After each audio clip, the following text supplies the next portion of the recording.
All right, we're ready to start. So let's call the Tuesday, June 27th, 2025 meeting of the Town Council to order at 5 p.m.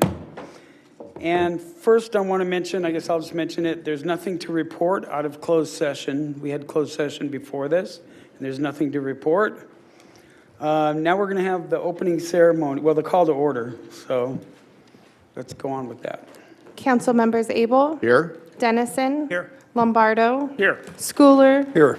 And Mayor Jodes. Here. And Mayor, at your designation, will now have the Pledge of Allegiance, immediately followed by the invocation given by Pastor Robert Valenzuela of Yucca Valley Church of the Nazarene. If everyone would please stand and remain standing until after the invocation. And the Pledge of Allegiance will be started by our own Clayton Riordan, however you say your last name. I always say it wrong, but thank you, Clayton. And begin. I pledge allegiance to the flag of the United States of America and to the republic for which it stands, one nation, under God, indivisible, with liberty and justice for all.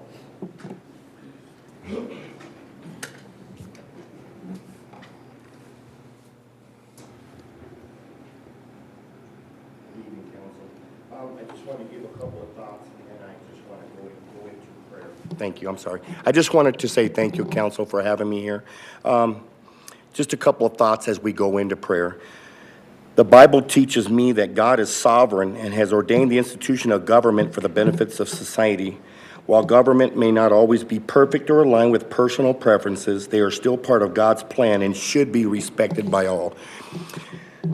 Father, in the name of Jesus, I thank you for the privilege to be here. I thank you for having everybody here. You knew who would be here, Lord. And I would ask that you would touch the hearts and the minds of the leaders, the council members, the council women, everybody here that has a vote, that has been voted in, has been called to such a job of servitude. Lord, be with them, guide them, love them, open their hearts, and may our citizens of this town support them, embrace their ideas, work with them, negotiate, and at the end of the day, may we go to bed knowing we did everything we could, and we did it as honest as we could, and we can go to bed with no guilt, no shame, but that we're doing it to please God above, the creator of this beautiful city that we're responsible for, and we count on the council to take care and lead us through it. Lord, be with us, guide us, and love each and every one of us as we think thoughtfully and carefully and respectfully. In Jesus' mighty name, amen. Amen. Thank you, Pastor Valenzuela.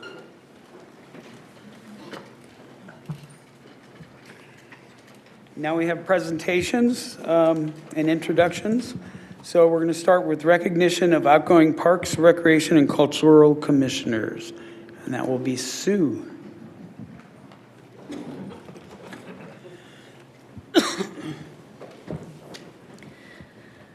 Good evening, Mayor and Council. This evening, I'm privileged to recognize two outgoing Parks, Recreation, and Cultural Commissioners, Commissioner Ed Kiesling and Commissioner Audrey Wilcox-Ladua. They're with us this evening. I'd like to ask them to come up for a moment to be recognized.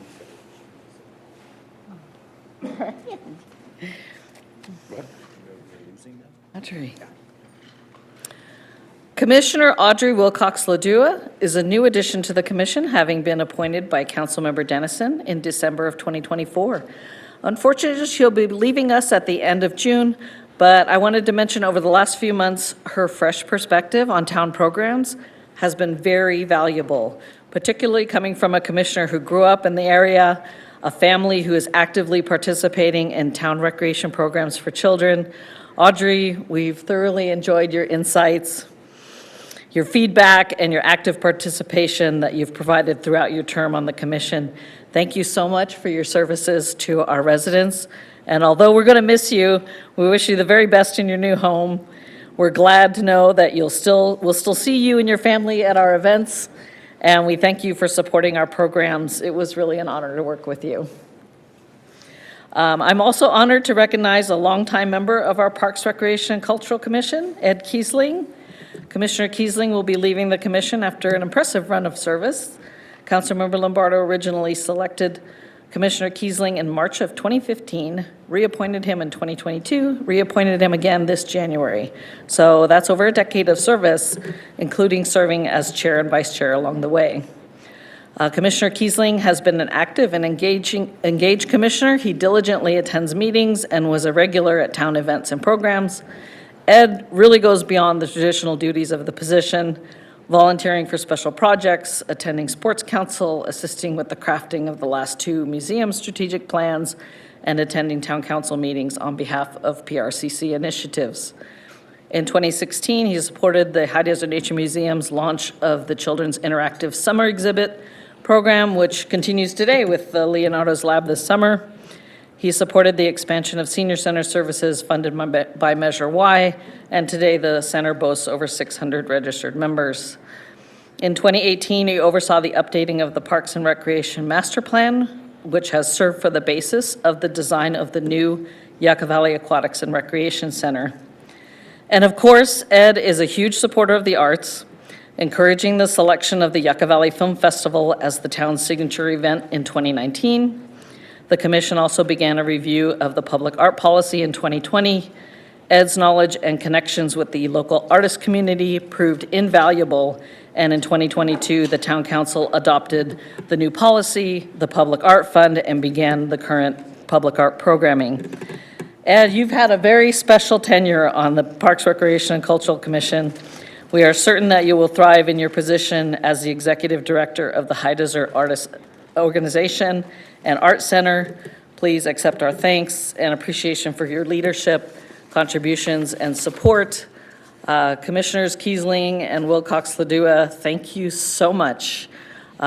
We so appreciate your service and wish you the best of luck.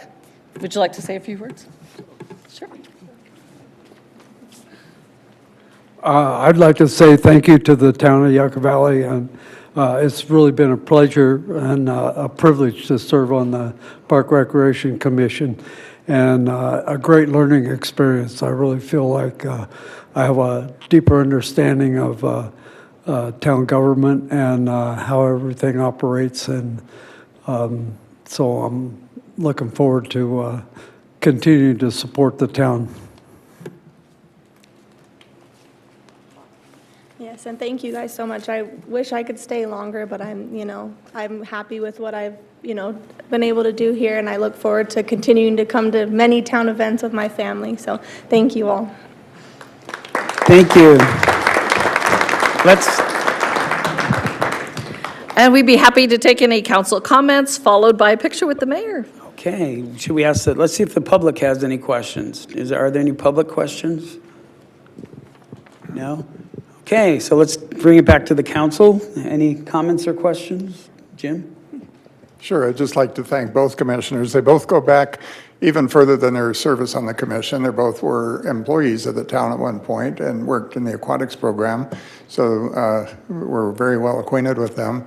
Audrey, I wish it was long. I wish you were going to be here as long as Ed has been here, but maybe things will change again in the future. And Ed, thanks so much. You've been an excellent voice for the cultural arts side of things, keeping the spotlight on the arts programs in town and public art and so forth. So thank you both. You've made a contribution, and we thank you for that. Thank you, Mayor. Yeah, Ed, the most tenured person that I know here in our community on the commission. So I want to thank you. You've helped young and old.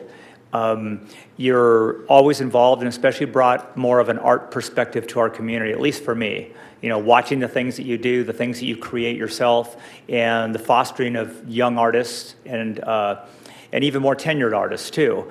But I go back, just my memory of you was when my daughters went through K at Yucca Valley Elementary School, and I remember one of the things they enjoyed most was the art programs that you brought forward to those young kids. And my daughter still, I remember this, they all had to bring an old set of shoes in, and my daughter didn't want to bring it in, but, or my wife didn't want her to bring it in because she'd picked one of her nicest shoes, and you guys like bejeweled it and fixed it all up and made this thing. And to this day, she remembers that moment in her life. So thank you from everyone you've touched. Your fingerprints are all over our community from young to old. So thank you very, very much. And Audrey, thank you. I mean, you're the other half, you're one of the younger ones, but you grew up in Yucca Valley. So you understand our community and the things that our youth wants. And you get to see what the seniors are looking for and what they get involved with. And you started off, you hit the ground running, and I'm sad that we're losing your skill set and your involvement in our community, but I'll be glad to see you here with your own kids, using the programming, staying in touch, helping us anytime you can talk to us anyway to help keep us on track for the things that you would want as a young parent. And it's very important. I look at you two as one of the newest and one of the most tenured and as bookends of all the knowledge that we have. And those bookends have moved in now, and we have less knowledge for us to work with. So anything that you always want to tell us and talk to us about, I think Sue would love to hear the messages. I would love to hear the messages. It's always helpful. So bravo to both of you for everything you've done and your commitment. I appreciate it. Thank you. Anybody over here?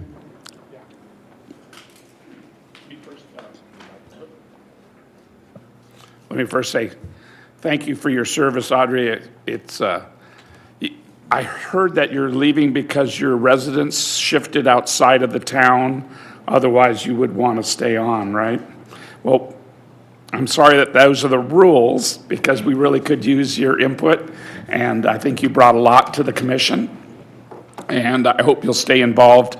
And we wish you the best with your new home and your young family. We hope to see a lot of you still.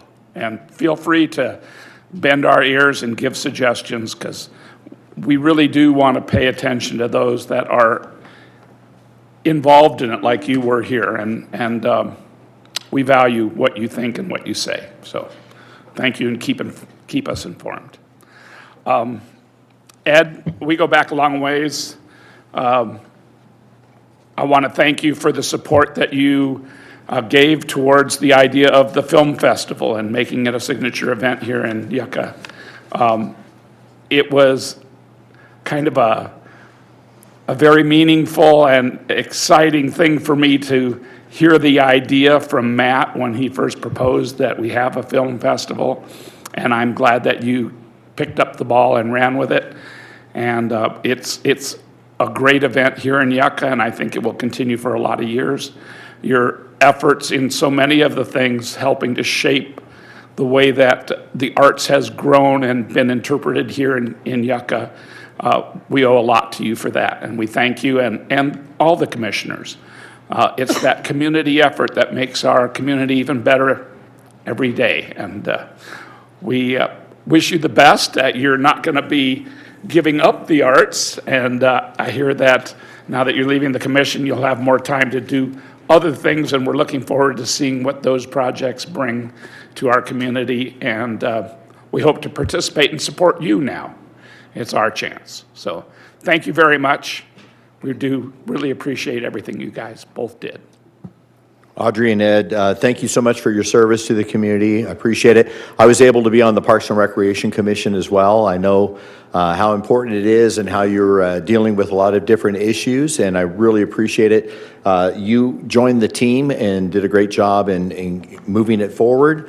Ed, you know, one of the things when I was on the commission was arts was in the title, but there wasn't really much arts going on. So when the commission, or when they assigned you to the commission, I was like, wonderful, now we have some visionary to bring arts to Yucca Valley, because we are an artist community. So thank you for all your service for both of you.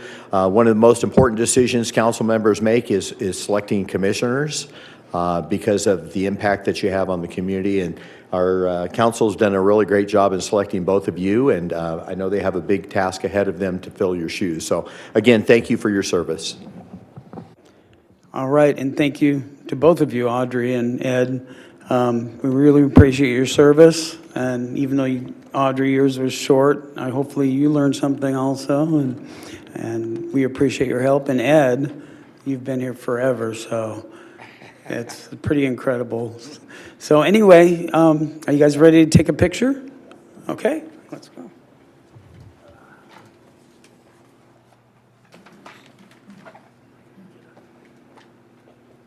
Just for the plaques say recognizing the dedicated service to the town of Yucca Valley with appreciation for the professionalism and commitment as a Parks, Recreation, and Cultural Commissioner. Thank you for your immeasurable contribution to our community. This one's for Ed. Ed, you're going to have to hold it so I can shake it.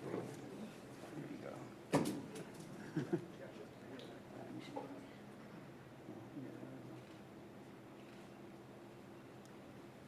All right. Thank you, Ed.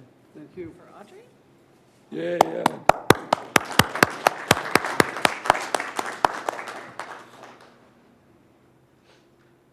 Yeah, Audrey.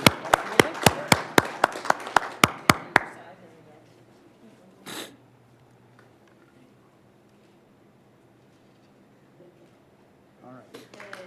Thank you. Oh, no.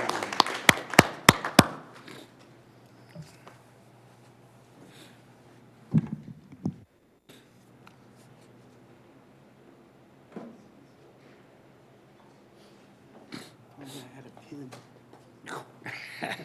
Me too.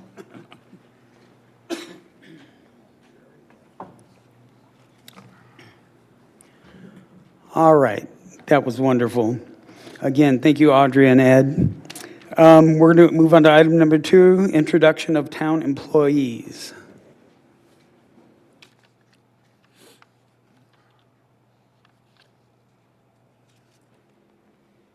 Good evening. It is with great pleasure that I am here tonight to introduce to you the newest team member of the High Desert Nature Museum as a museum assistant. This is Miss Ashley Lechner. In a field of over 100 applicants, Ashley's education and experience made her a standout candidate. She is a lifelong resident of Yucca Valley and graduate of Yucca Valley High School. She also recently completed 2 associate's degrees from Copper Mountain College. She received her Associates of Arts in Liberal Arts, Mathematics, and Science, as well as her Associates in Science in Biology. So we're very happy to have her on the museum staff. She also has an interest in botany and habitat restoration and hopes to pursue that in the future. So Miss Ashley Lechner, did you want to say anything? Just wanted to say thank you for this opportunity. I really am enjoying these first couple months here, and I look forward to working with you guys long term. So, yeah, thank you. Thank you so much. Amanda, if you'd like to join me up front.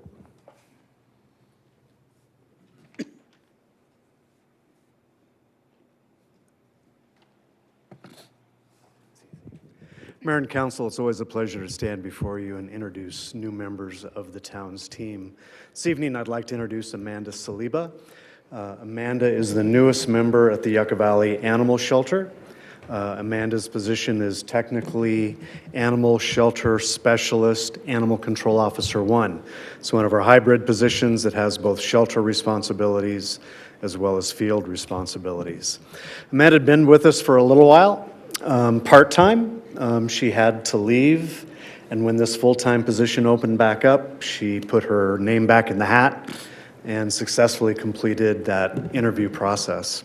She comes to us with over 5 years of customer service experience in the medical field, so very good in terms of working with people. And on that resume is also over 300 hours of volunteer time at Beagles and Buddies Animal Rescue in Apple Valley, California. So she brings great background, great experience. Very nice to be here this evening and introduce her to the council and the community. I always ask staff if they want to make any public comments this evening. She has declined. Are you still declining? She's still declining, but next time we have her up here, she will say a few words to the council. So we'd like to welcome Amanda this evening as a part of the town team.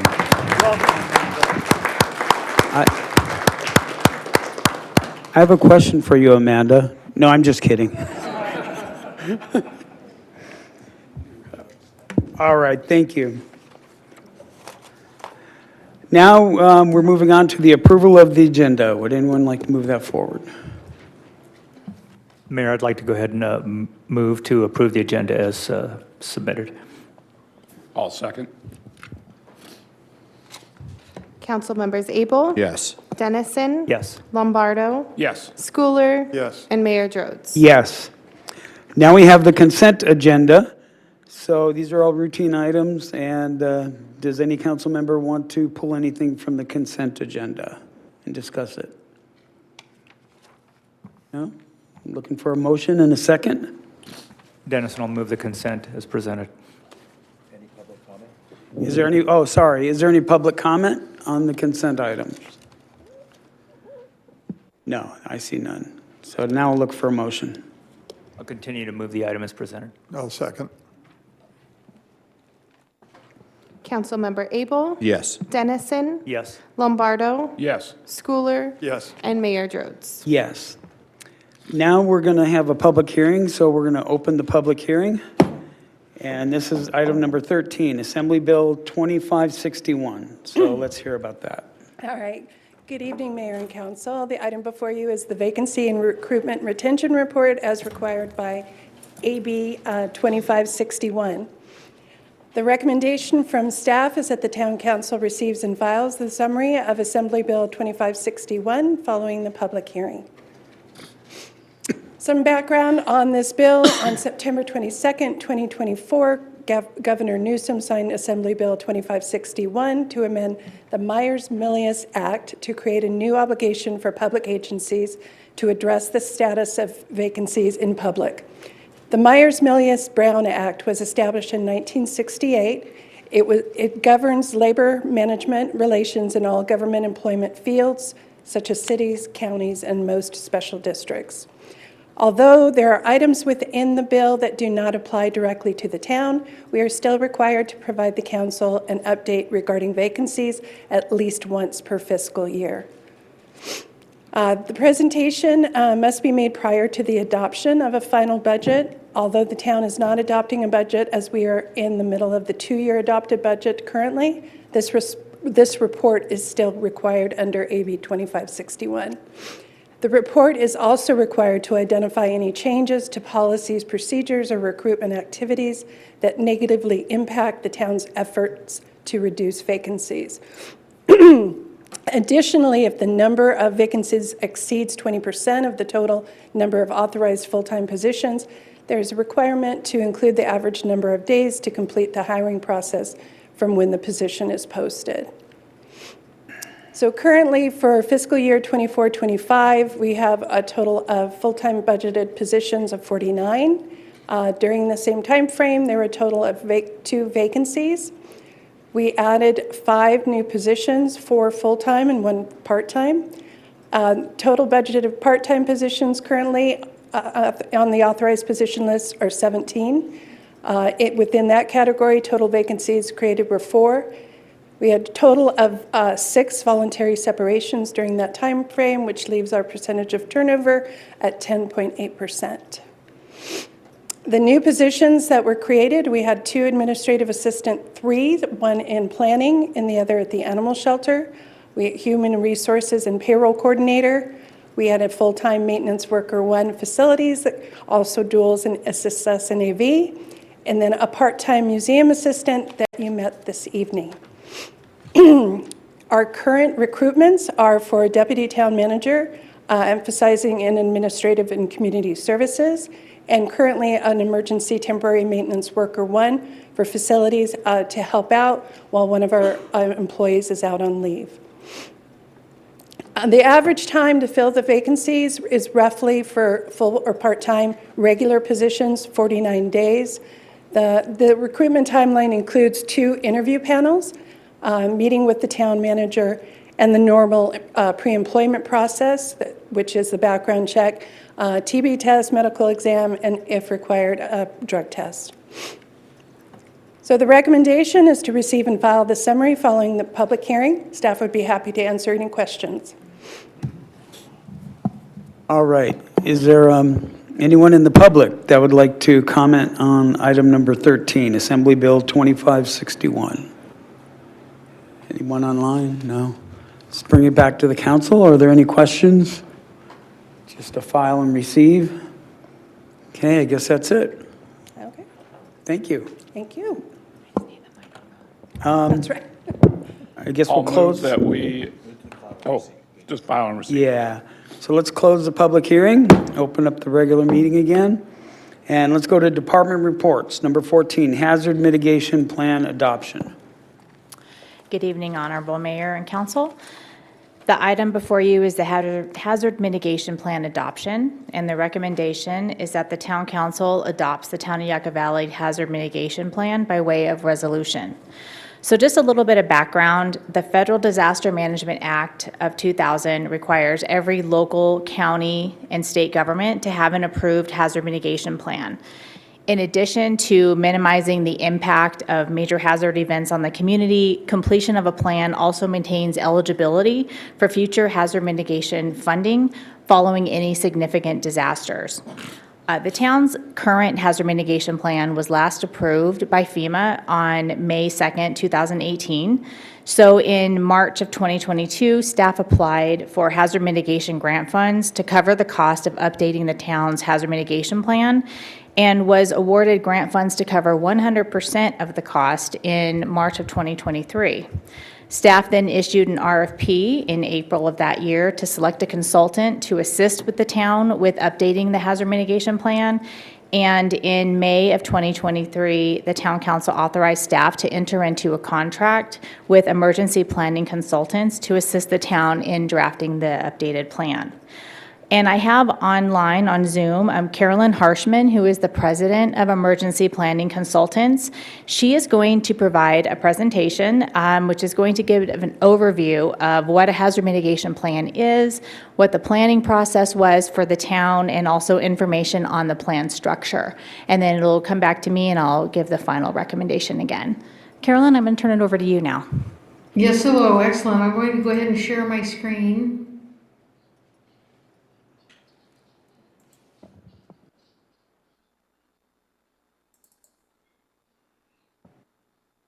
Can everyone see my slides? There we go. Yep. Hold on, they're Yes, coming up we right do now. now. Okay, perfect. First of all, it's a pleasure to be here, even though it is through Zoom. We had an excellent planning team. We worked over a period of almost 2 years. The process usually takes more like about a year, but there were radical changes to the FEMA regulations in the middle, and a lot of disparity about what the interpretations were, and so that really slowed us down a lot. We had a wonderful planning team. I'll go through that in just a minute. First of all, what is hazard mitigation? Well, the way that I like to define it is that it's projects and policies that you can take to be able to minimize threats associated with hazards. And so a really simple example is that like you have flooding down your main road on a pretty regular basis, and so you've got storm drains and all sorts of different systems in place to be able to offset damages associated with that. And so when all those storm drains were put in, you didn't really call it hazard mitigation, but that's what FEMA likes to call it. And when you have a plan that identifies all the actions that you're taking right now as well as actions in the future, then you're going to be eligible for massive amounts of money that are made available after a presidential declaration. So as an example, the declaration that's open right now from the horrible fires, the Paradise Fire and the Eaton Fire, even though you weren't impacted by that, and even though maybe some of the monies that you would like to apply for have nothing to do with fire hazards, it still opens the door. Anything that's in your hazard mitigation plan becomes eligible for funding when there's a presidential declaration that includes your county. So let's move on to the next step. Why prepare a hazard mitigation plan? Well, I've already talked about the funding aspects, but the other part is that in the year 2000, the Disaster Mitigation Act of 2000 was passed by the federal government, and it set a standard that if you want to be able to be eligible for hazard mitigation grant monies in the future, you had to maintain a FEMA-approved plan. And so that's really the big carrot. The amount of money that comes through those presidential declaration is considerable and much more than any pre-disaster mitigation funding source. In terms of actual project management, From start to finish for a project like this, we have the regulations which really guide us in what has to go in. You had a previous plan that I was also privileged to work on back in 2018. Many of the same individuals on staff are still with you. You have a lot of stability in your town, and it's really impressive because a lot of the communities that I do work with, I'm like the historian. I'm the only one that was involved in the project before. So it was wonderful to see Shane again and Curtis again, and of course with Jessica holding all of this together. We also had excellent participation from the San Bernardino County Sheriff and the Fire Department. Again, that was a little bit unusual. Lots of other communities have contracted services, and they usually don't show up for the planning team meeting. So that really made our work a lot easier as well. I'm going to talk in another slide about profiling the actual hazards. Conducting a risk and vulnerability and impact assessment is a very important part. We spent a lot of time on that, but more than anything else, we spent lots of time in developing the mitigation action items, where we actually identify what will happen, what department will be responsible. We took advantage of the opportunity to pull in your capital improvement program projects, because if you're like most communities, if you can get funding through the federal government and then you can assign the funds that were in your CIP to some other project that is worthy, then that's a good thing. So we went to the trouble of pulling all of those projects in as well. The new FEMA guidelines required us to do an extensive community outreach, and thanks to everyone involved in the planning team on making sure that all of that happened. The profiled hazards, and one of the things about DMA 2000 is that it focuses on natural hazards. And so you may be wondering, well, why isn't terrorism here, or a plane crash, or other things that aren't natural? And the reason is because, you could put that information in, but you're never going to be getting funding to support that. And there are other mechanisms for that. So the hazards that we focused on were earthquake, flooding, drought, and wildfire. A little bit more about the new FEMA guidance. This was the guidance that was issued, was effective on April 19th, 2023. And actually just a couple of months ago, under the new administration, there are now additional updates. And so these plans are changing because they really act as strategic documents. They're not response plans. They're not recovery plans. This is the way that we try to keep the hazard from happening in the first place, or at least minimizing its impact. So some of the changes that came about with the new FEMA guidance included a more detailed discussion about the population and the impacts and vulnerability of the population, discussion about climate change and how climate change influences the different hazards that we identified, any major land use changes that have happened since your 2018 plan, and then, as I mentioned already, the importance of the community outreach. So the finalization of this plan, it's your job, it's your opportunity tonight, not really your job so much, but it is up to you as the decision makers for the town to actually adopt this plan. The only entity that is allowed to actually approve the plan is FEMA. I know that feels a little upside down. I worked in local government for a long time, but that's the way the regulations are written. And so once that adoption is signed, whether it's a resolution or however you do that, I'll be forwarding that on to FEMA, and then FEMA will automatically issue a letter of approval. So that was the process that we did. As I said earlier, pleasure to be back, to be able to work with the town again. And I'll pass it back to Jessica this time. Thank you so much. Okay, great. Thank you, Carolyn. So again, the recommended action before the council is that the town council adopts the Town of Yucca Valley Hazard Mitigation Plan by way of resolution, so that we can then forward it on to FEMA and get our final plan adopted. I'd be happy to answer any questions following public comment. Thank you, Jessica. Is there anyone in the public that would like to comment on this, either online or in person? Is there anyone online? No. Anyone in person? Let's take it back to the council. Anyone have questions or comments, or somebody want to make a motion? First, I'd like to thank Carolyn and the team here at Yucca Valley for getting this, moving it forward and getting it completed to this point. And I would like to make the motion to approve it if there is no other discussion. Okay, any other discussion? I just want to make one comment, Mayor. I want to thank the team here, too, for working with Carolyn and also for her mentioning and talking about her relationship with our public safety personnel, with the Sheriff's Department and the Fire Department. I really appreciate public safety in our community. It's the paramount thing that I have to create a safe community, and then we can do all the other things that we enjoy. But that's first, and I really appreciate Carolyn talking about where this is something that will help us improve our relationship also with FEMA. So in case we have these hazards that we have to mitigate, we have a plan in place. Very important, and I appreciate your time and your help. Anyone else? Second? Anybody? Did you have a comment? We had a motion. I'll go ahead and second. Yeah, you'll second? Okay. So it's Lombardo and Dennison. Councilmember Abel? Yes. Dennison? Yes. Lombardo? Yes. Schooler? Yes. And Mayor Drodes. Yes. So thank you, Carolyn and Jessica. So now we move on to item 15, High Desert Nature Museum Outdoor Expansion Project, Conceptual Design. Yes, good evening, Mayor and Council.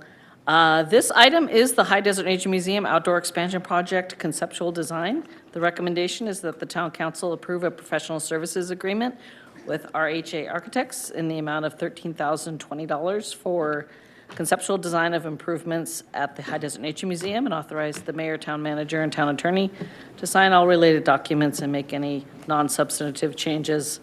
As you know, you approved the High Desert Nature Museum's strategic plan back in February. This is the first step to reaching some of the goals, specifically Goal 2 and Goal 4 in the strategic plan, which we've included with your packet, and also the meeting minutes from that meeting. So this proposed conceptual design effort will move us forward with the museum outdoor expansion project. And to go into a little bit more detail, we have Celeste Hildebrand here, our museum supervisor. Welcome, Celeste. Thank you. Good evening again. So I'm just going to give you a brief description of how we currently use that space, what the intended goal is, and then a breakdown of the proposal. So our current backyard space, we have a shed. The shed was installed in 1989. It has really outlived its useful purpose. You can see that in the left-hand photo. We do store our exhibit pedestals in there along with their acrylic tops. So those definitely need a secure storage space. Currently, right now, we don't have any in the museum because of our summer exhibit, and they're quite large. So that's what is currently housed in that shed, along with some educational materials. We also have our outdoor tools and equipment. Those need a dedicated shed space so that they are not commingling with the exhibit pedestals. We also have a block storage, which you'll see in the far right photo. That currently houses our freezer unit along with more pedestals. And you can see there's currently a lack of security and privacy. So that space on the far right as well, the open paved space, that's where the stage is usually housed. It's currently not there, and it will in the future be housed at the new recreation center, so we will have that additional space. We use this space for a lot of our outdoor projects when we're creating anything for our exhibits. So we do a lot. You can see the pavement is quite damaged there from previous like paint and sanding and things like that.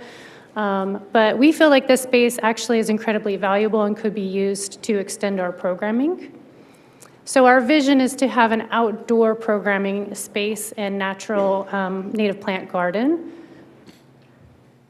So the expansion of that space would allow us to increase the variety of programming that we currently offer. Because of our collection management policy and our contracts that we have with rental exhibits, we are not allowed to always do food or drinks in the museum. So for example, we have an upcoming exhibit that will take up 2 rooms. So we won't be able to have any kind of reception that includes food, any kind of programming that involves paint, soil, things like that in the museum around those exhibit pieces. With the educational space outside would also increase the quantity of programs that we could offer. Currently, all of our summer camps for this summer are sold out with extensive wait lists. We do have to share the community service building here with recreation programs. So we have to set up, tear down on a daily basis, so there's no way for us to add more in the current space that we have. So it would be nice to have that dedicated education space so we can house our own camps and programs and workshops there. We also, in our strategic plan, had a field trip program that we are hoping to start. We did meet with Dr. Gutierrez, who is the Assistant Superintendent of Elementary Education for Morongo Unified, and they are on board with our field trip pilot program, so we'll be looking at initiating that in the upcoming year.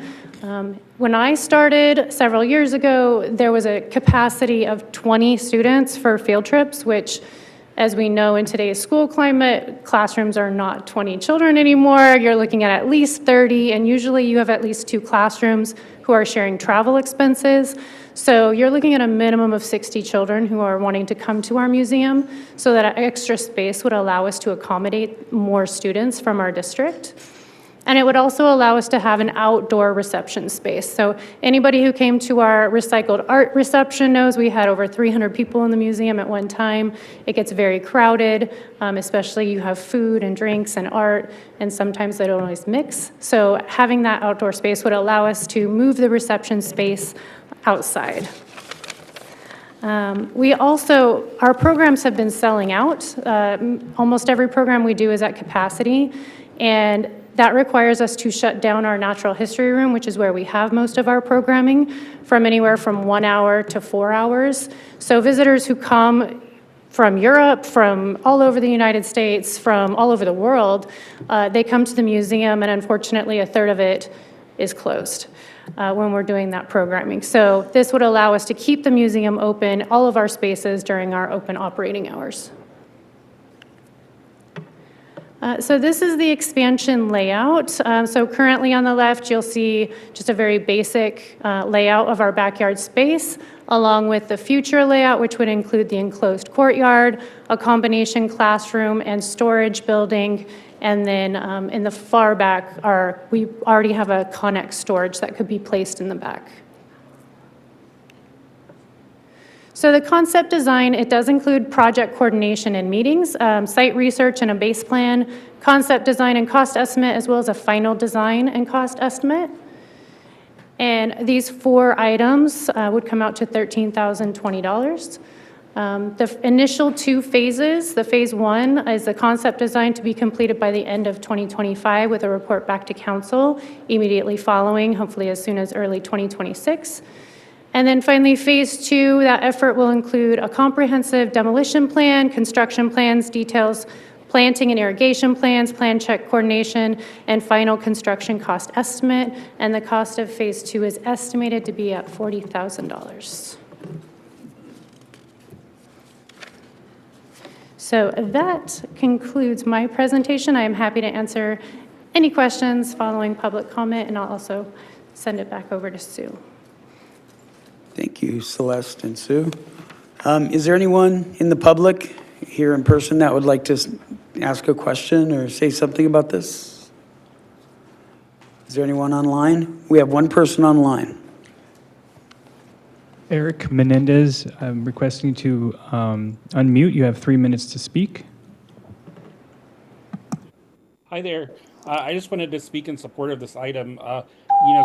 Sue, and thank you, Sue and Celeste, for getting us on the passport program to work with us on this. We're still conceptualizing and we're almost done with it, but I think this will be a great addition to the town to increase your programming. And I think I'm so excited to see the town move forward with this. And Celeste does an amazing job at the museum. Thank you. Thanks, Eric. Is there anyone else? Oh, we have someone in the public here. Would you like to come up?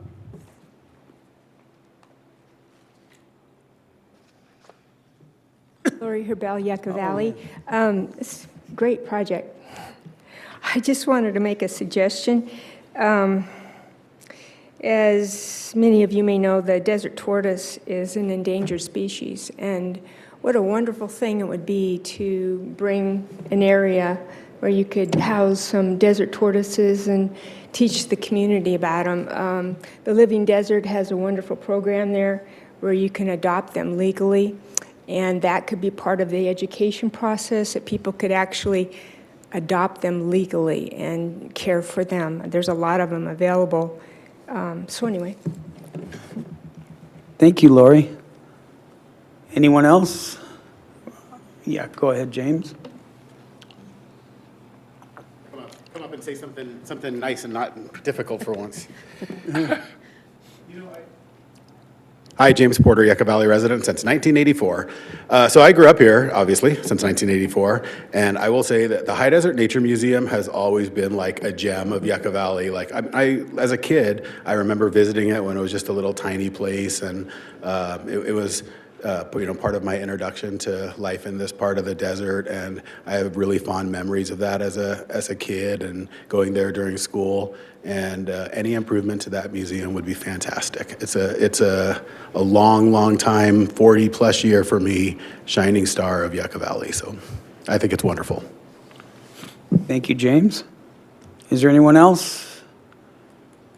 Okay, let's take it back to the council. So anyone on my left have any questions? Jim? Sure, yeah, thank you for the presentation, Celeste.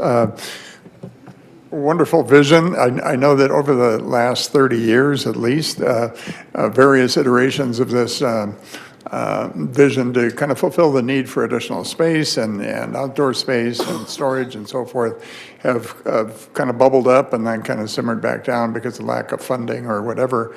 But I think right now we have the right team in place with Celeste and Sue and support from staff. I think this is a real good step forward. I really look forward to it actually happening this time. So thank you. Hey, Councilmember Dennison. Yes, Celeste, thank you. I remember you've come to the front of the council a few times and have talked about your vision of that area. And I agree. Let's get the trailer out of there. Let's free up the space for the kids.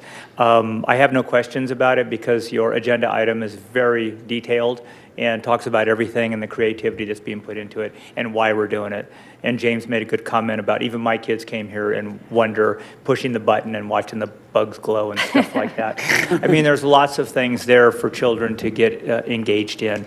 And Lori made a good talk also about just engaging with real nature and stuff like that. In the future, those are possibilities. So continue on. Great work. Okay, thank you. Thank you. Councilmember Lombardo. Boy, Celeste, I would love to see the picture that you showed as the design concept. Can we do that? Just save the trouble of designing anything else? Right, just go copy straight it, to that. yeah. That was beautiful. I would love to see that kind of level of accomplishment here in Yucca Valley. I think it would be a great place to hold events. I see the value in that as another place to meet and have the community come together. And what better kind of environment to teach our kids about the beauty of the desert than something like that. That's awesome. I'm very much in favor of it, and I want to see it happen. This is great. Thank you for your effort. And Mayor Pro Tem. Yeah, I have a question on, and maybe that goes to staff, on the, when we do the redesign and the improvements to Town Hall and this building here, will the outside of the museum be touched, or will this complement what we are envisioning for the council chambers and Town Hall? Going off of recollection now, Councilmember, but most of the work on the Town Hall consolidation plan is primarily in the existing Town Hall former library space. There are some circulation changes that are proposed on the east side of the property that will come all the way out to the museum. The High Desert Nature Museum and the courtyard itself are not part of that initial project planning. All right, so no chance of getting damaged with the new construction. So, all right, wonderful presentation. Yeah, I'm all in support of moving forward with it. All right, and thank you, Celeste. I really appreciate it. Was there something you two were going to add or no? Is that it? Okay. Thank you so much. I'll make a motion that we approve. I'll second. Councilmember Abel? Yes. Dennison? Yes. Lombardo? Yes. Schooler? Yes. And Mayor Drodes? Yes. Well Thanks done. again. So now we're going to move on to item number 16, and that's authorization to release request of proposal for Town Farmers Market event. Yes, Mayor, Council, this is the authorization to release a request for proposals for a town farmers market event. This also was an item that went to you in February. We've attached the minutes on your direction for this item. And to go in a little bit more detail, we have Recreation Supervisor Clayton Reardon here this evening. Welcome, Clayton. Honorable Mayor, Council, thank you for this opportunity. So we're going to be talking a little bit about the background, how we got here, previous council direction, drafting process. We solicited input from some local farmers market operators, and then a proposed timeline. So the recommendation before you tonight is that the Town Council authorizes staff to release an RFP for the operation and management of a certified farmers market. The location we selected was the Founders Plaza at Old Town, and that RFP would be subject to minor editing as approved by the town manager. So, a little background. Yucca Valley Community Survey report highlights strong community interest in local offerings, farmers market ranking as the most desired community event. So 94% of respondents expressed interest. That's pretty significant. This moves that forward, and establishing a farmers market really aligns with overall quality of life, increasing access to fresh produce, and ultimately fostering desired community events. So. We previously came to the council looking for some direction on market scope, location, and vendor selection. This council gave direction that they were interested in a certified farmers market that complies with California Department of Food and Agriculture. Eligible vendors would be required to display a valid embossed certified producer's certificate, and then a hybrid market that follows the work done by our Public Works Department as a 75-25 split. So we'd have 75 certified farmers, and that's measured by square footage, and then 25% of other things like prepared foods, crafts, anything like that. I do want to note that I spoke with the county Department of Environmental Health as part of outreach and engaging with them for our temporary food vendors for the concert series.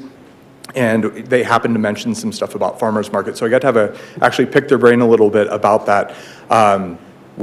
We're proposing in this that that any food trucks that would be at that would be held curbside and outside of the farmers market, so they wouldn't be subject to that 75-25 split. Just a little side note that came up in the last few weeks. So that hybrid market allows for both agricultural and local artisans, crafters, and then the thematic focus: emphasize organic, emphasize sustainable, emphasize local-only products. So location and schedule: town-owned property.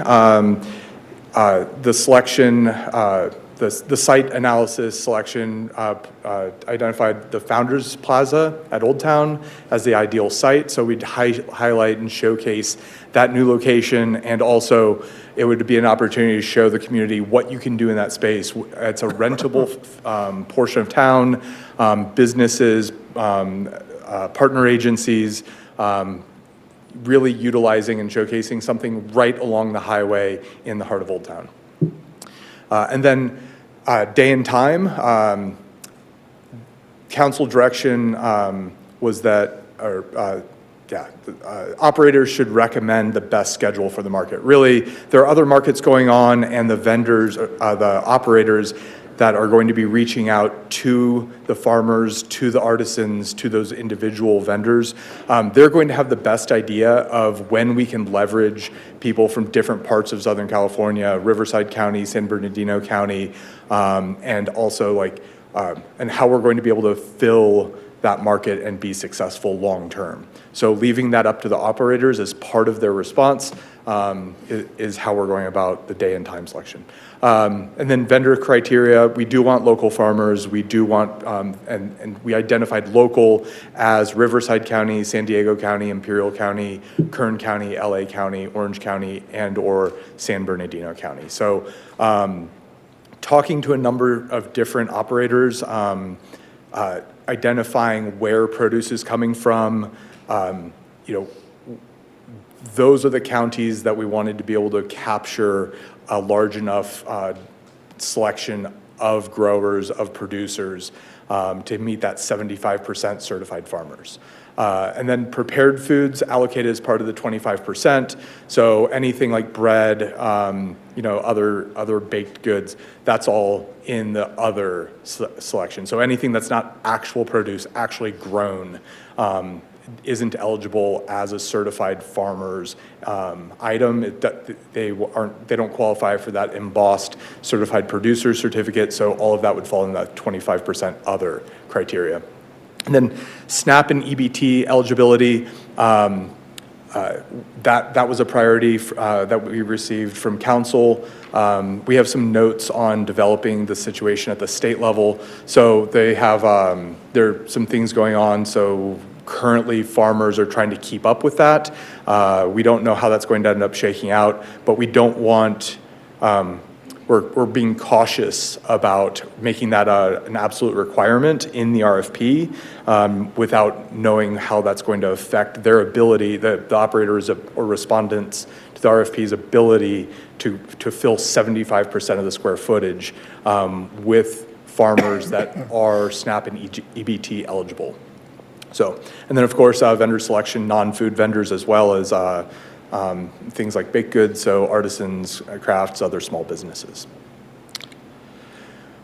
So the drafting process, the staff reviewed local and regional farmers markets. We looked at industry standards and best practices, had conversations with some other city staff.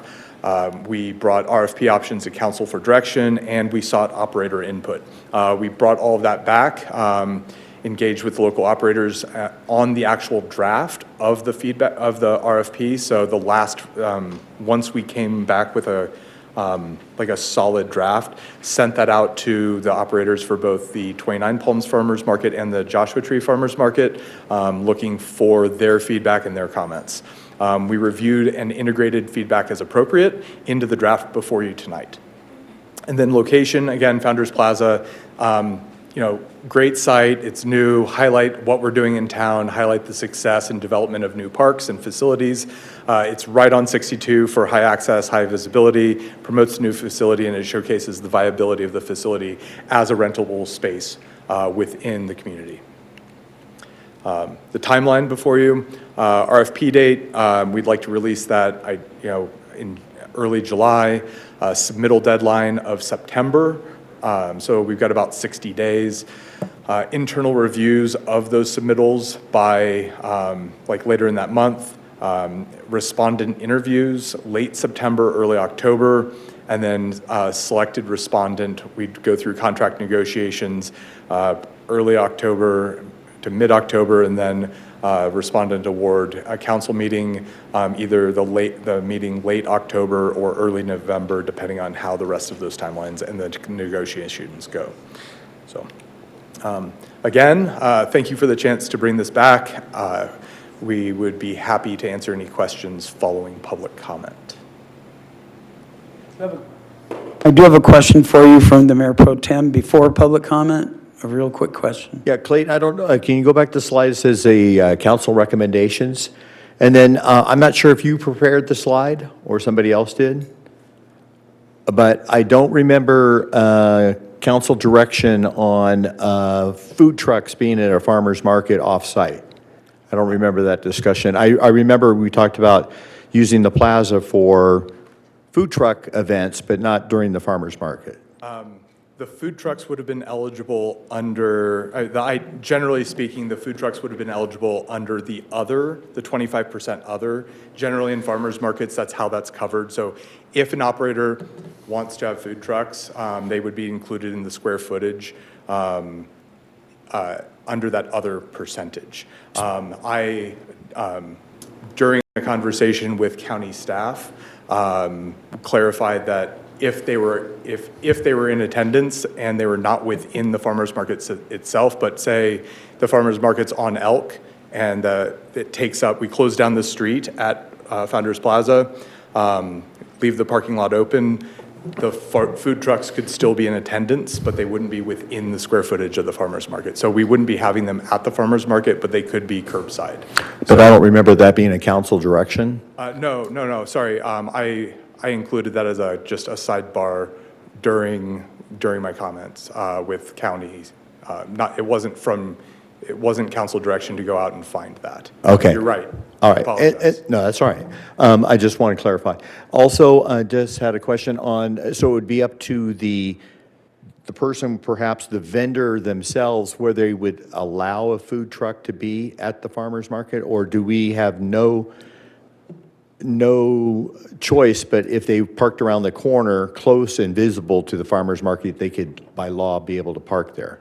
So two different things. The way that the RFP is written, it would the respondent or operator would have the option of including food trucks within the 25% within the farmer's market, or they would potentially be allowed to put them on the curb outside of that. So the vendor would make that decision? The vendor would make that. And it would be part of their 25%? Yes, if it's within there. The town does have a special license permit that we use, that Recreation uses during our special events, and we limit that permit allows us to limit food trucks just showing up, or any curbside vending, any street. The state has other staff might be able to clarify or provide more feedback on this, but the state has a street vendor. Yeah, regulation or guidelines and so forth. Okay. So we have a permit that allows us to limit that if we desired. All right, well, I'll wait for any other comments when it's appropriate. Thank you. All right, thank you. So now is there anyone in the public that would like to comment on this? Anyone? Mayor Jodes, I have 2 requests to speak. The first one is Allie Irwin.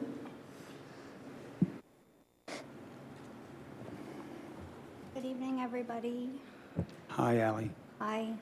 I encourage a Yucca Valley certified farmers market that provides the community with local produce and arts and crafts vendors.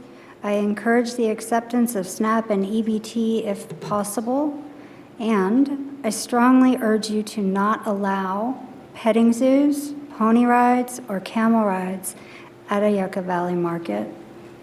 This is because animals are not entertainment. Cute baby animals put in pens in harsh temperatures, noisy and unfamiliar environments, with strangers touching them all over is not cute. For the animals, petting zoos are stressful and unnatural. Imagine if it was your family dog or cat subjected to that.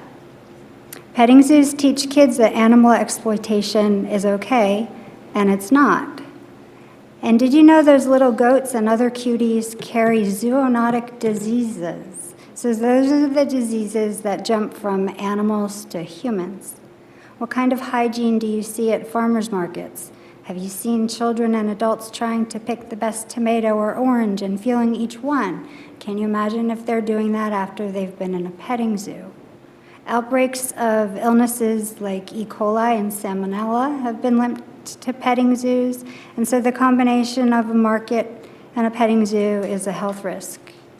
And camels, seriously, for a spectacle, Yucca Valley is not a circus town, right? To control an animal like a camel, you have to bend her and bend her will. Camels used in sideshows are not cranky. They are stressed because they must bend down to pick up riders. Using an exotic animal like this requires a license from USDA, but I hope you will not even consider this a ridiculous idea.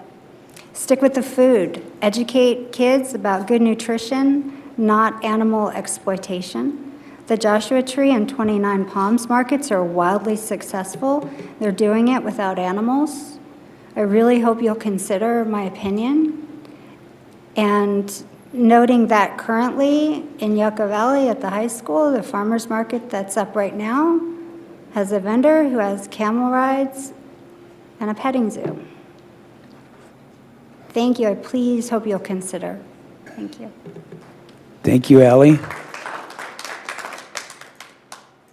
Next. The next request to speak is Lori Herbell.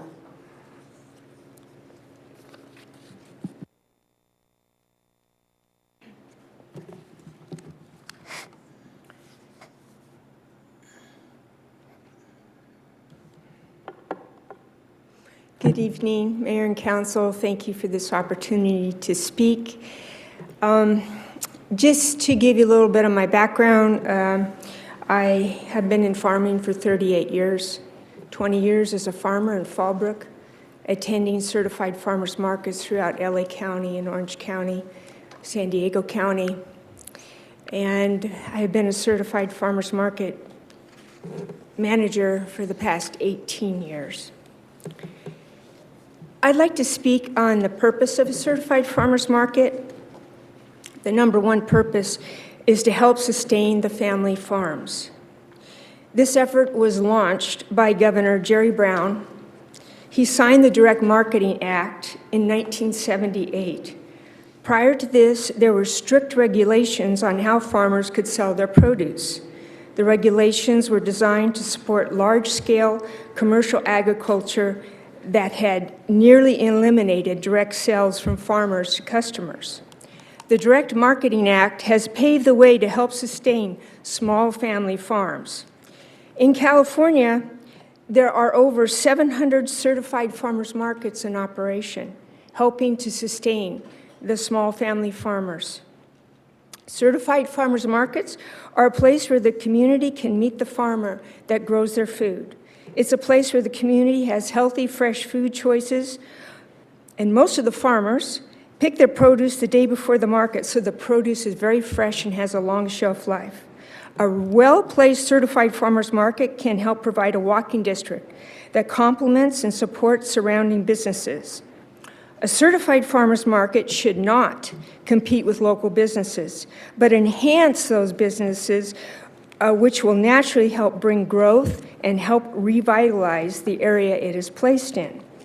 That being said, I'd like to address the section regarding food trucks.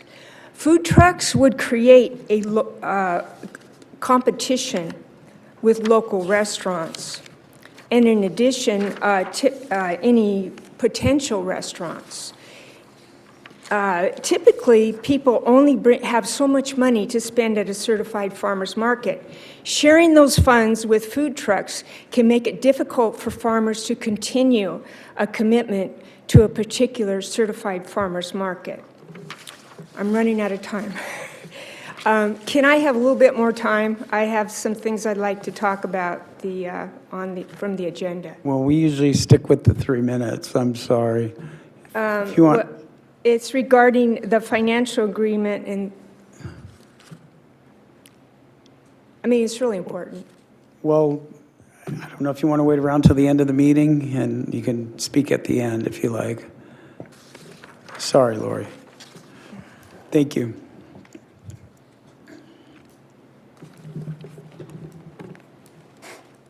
Okay, is there anyone else that would like to speak? No? Anyone online? Okay, let's take it back to the council.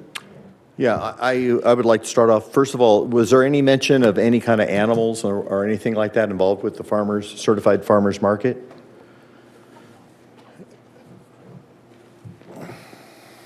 Sorry, I was making arrangements with Lori to talk to her afterwards. Can you repeat the question for me, please? Was there anything in the provision talking about animals or petting zoo or anything like that at a farmer's market? So there was nothing precluding it, but there was nothing inviting it either. So the RFP does not address it. Well, it wouldn't be a craft. It wouldn't be a handmade product. The intention, the staff's intention for the other was to use artisans, crafts, prepared foods were as examples, but we didn't specifically. All right. Well, I would limit it to that and not allow any animals to be involved, and I don't think most farmers markets would want that anyway. Also, just so people know, I also am the council member who's been asking the council to revisit the circus policy and eliminate animals from circus events here in Yucca Valley as well. So hopefully that'll come back to us in a future date. As far as the food trucks, that's one of the reasons I asked the question, because I would think the operator would not want that competition, or the farmer. I think the whole idea is to have a successful farmers market so that those who participate take the time, drive all the way here, set up And all those things have every opportunity to be successful and for the people of the Yucca Valley to be able to enjoy a healthy alternative to what they might get in the other locations. The other thing, I wanted to make sure that our operator had proper insurance. Safety was a major concern because we have a lot of winds, and also the quality of the market having a uniformed look. The farmers market, I have not gone to the one in 29. The one I've seen in Joshua Tree is a delight to go to. I like to go to it as well, and I would leave it up to the operator to figure out what time of the day or week and those types of things, because I don't want to compete and I want to see everyone successful, but I want our market to be outstanding, and it's centrally located in a great location. So obviously, I would not want food trucks involved, and I would not want any kind of animals or anything else. I think we stick to the crafts, the homemade crafts, the things that we dialed in on that as well. As far as the particulars, there's a lot of things to go through as far as like the financial and the obligations. Clayton, you said you've spoken to several people who operate farmers markets to get their input and feedback. Have we made adjustments according to those recommendations? We have, specifically, we incorporated some of Lori's language in her notes on this from the draft that we sent out into the draft before you. We did not include some of the financial notes that she was referencing during her 3 minutes. Oh, but you can do that at a later date? We could do that, yes. Okay.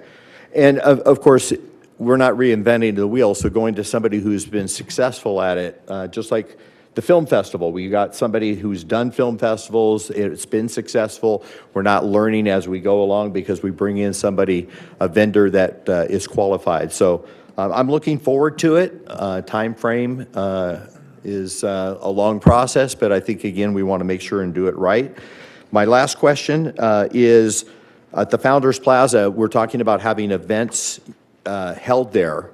So is this the beginning of our very first event? Have we gone out? Are we at the point where we can offer it to nonprofits or food truck rodeos or those things? Or are we still far away from that and this is our first event? Yeah, so after the completion of the project and the certification of completion at one of your upcoming council meetings, staff will be bringing back to you kind of a plan outline for how we're moving forward with special events.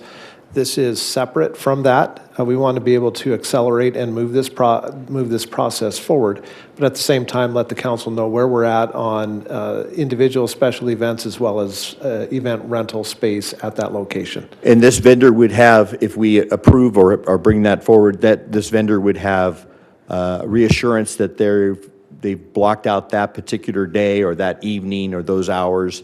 They wouldn't get bumped because of an event coming in or out. We want some consistency. Yeah, this would be anchored. Farmers Market is essentially a town-sponsored event, so it would have priority over all other calendar items. Perfect. Thank you for answering all those questions.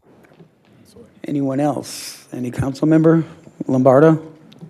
Yeah, I just want to mention that it is important to me that the farmers market be consistent and something that once we set a date and a time that we can stick to it and that the vendor can provide adequate number of farmers to function as that into the future so that people can plan for it to be there on whatever night or whatever day and to build that into the program. Consistency is important. Sometimes these things are a little, they last for a couple of weeks and doesn't make it through the full year because our weather changes from, winter to summer and that sort of thing. So we're looking for something consistent, I think. And it needs to be, because it's right on our highway, visible to everybody passing by, I would like it to be visually pleasing as well and some kind of plan for uniformity in either the booth construction so that we know it's safe and isn't going to blow away in a windstorm. And maybe, something substantial and uniform so it looks attractive to the eye as you drive by. All right, thank you. Councilmember Schooler. Yeah, well, ever since we first started talking about putting in a parking facility, now Founders Plaza, down in the Old Town area, there was a couple of objectives that we were trying to accomplish. And one was to support the local businesses in that area, but also central to that conversation was always the development of a farmer's market at that location. And I think, I mean, this is great, the facility's done and ready to go now, and it's exciting that we're at this point. But like fellow council members have said, we want to do this right. And I think we all have an expectation. We've been around a lot of communities and seen farmers markets, and there's certain quality that we expect to see. And when it's not there, we know that. And it doesn't include petting zoos, camel rides, food trucks, and like that. I think I've never even heard about that really as part of a farmer's market. But I think keeping it pure, keeping it within the expectations that people normally have of a farmer's market, keeping it pure and quality experience for people. I've been a vacation rental manager, operator for several years, and a lot of people come to town, come to this area with the intention to go to the Joshua Tree Farmers Market. It's got a good reputation. They've done a great job over there, and lots and lots of people have just come with that knowledge about it and expectation. So I think that's what we want to strive for, is to get to that point. Clayton, is there something in the RFP that we're looking for, a particular frequency, like a weekly, bi-weekly, monthly occurrence here? Is that up to the proposer? Language leaves that to the discussions, like most of the successful farmers markets for the handful of other cities that I've talked to and the RFPs that I've looked at, they've ultimately ended up being weekly. Some of them are seasonal, and some of them do move from outdoor to indoor in certain climates, but there's a consistency in weekly cadence to those. So if you would like. Okay, so the proposal is going to come in recommending year-round or seasonal or weekly or whatever, and we'll select from that, right? Okay. Correct. Okay, good job. Everything takes longer than I think it should, but I'm happy to see that it's underway, and look forward to making some progress on this. Do it right. Okay, Councilmember Dennison. Thank you, Mayor. Clayton, just one item of clarity. One of the slides, if staff could bring back up the same one that Councilmember Abel used, council direction, vendor selection. On this one here, vendor selection area, you've got vendors local too, and then you have a whole list of counties surrounding us. And then it says and/or San Bernardino County. Does that mean vendors can be from only San Bernardino County, but the others can be there if San Bernardino County is also included? No, I'm sorry. It's any or all of those counties. There's no mandatory for any of them. Okay, thank you for the clarification. I just have a question about the SNAP and the EBT. So are we talking about SNAP being required of all vendors, or just they can if they want? So this is one of the things that I included from Lori's notes, right? As well as conversations with some other operators. There's some changes going through the SNAP and EBT program.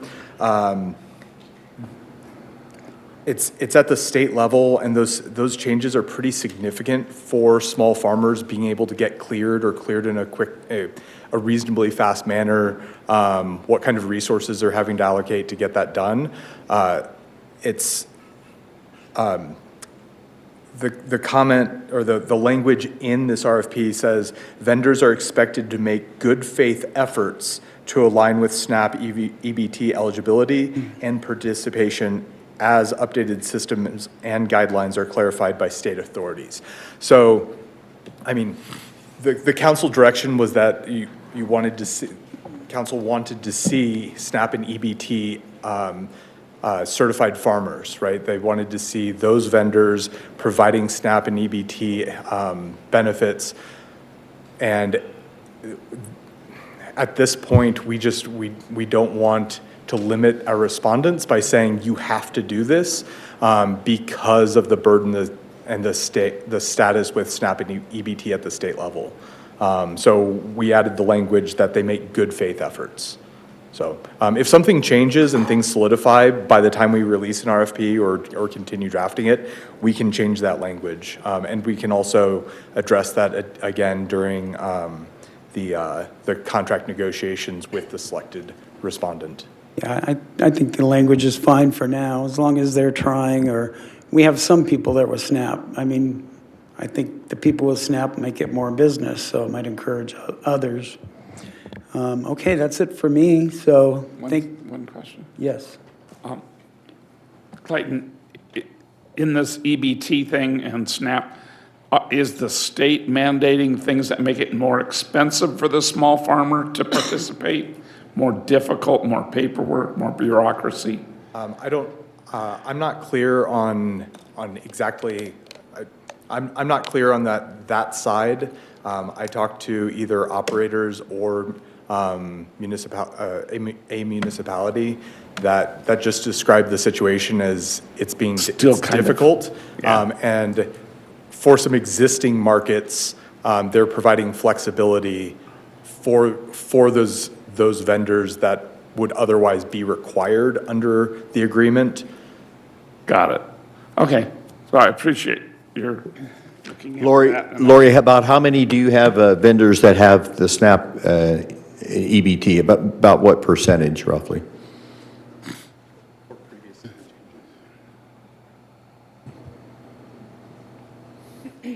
So right now, I have a farmer, Gaetan, that occupies 45 feet of the market.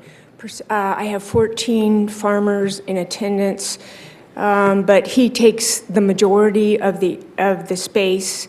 The encouragement is to get the farmers to take SNAP and EBT, but also the WIC program, Women, Infants, and Children, and the Senior Nutrition Program, that's going through major changes right now.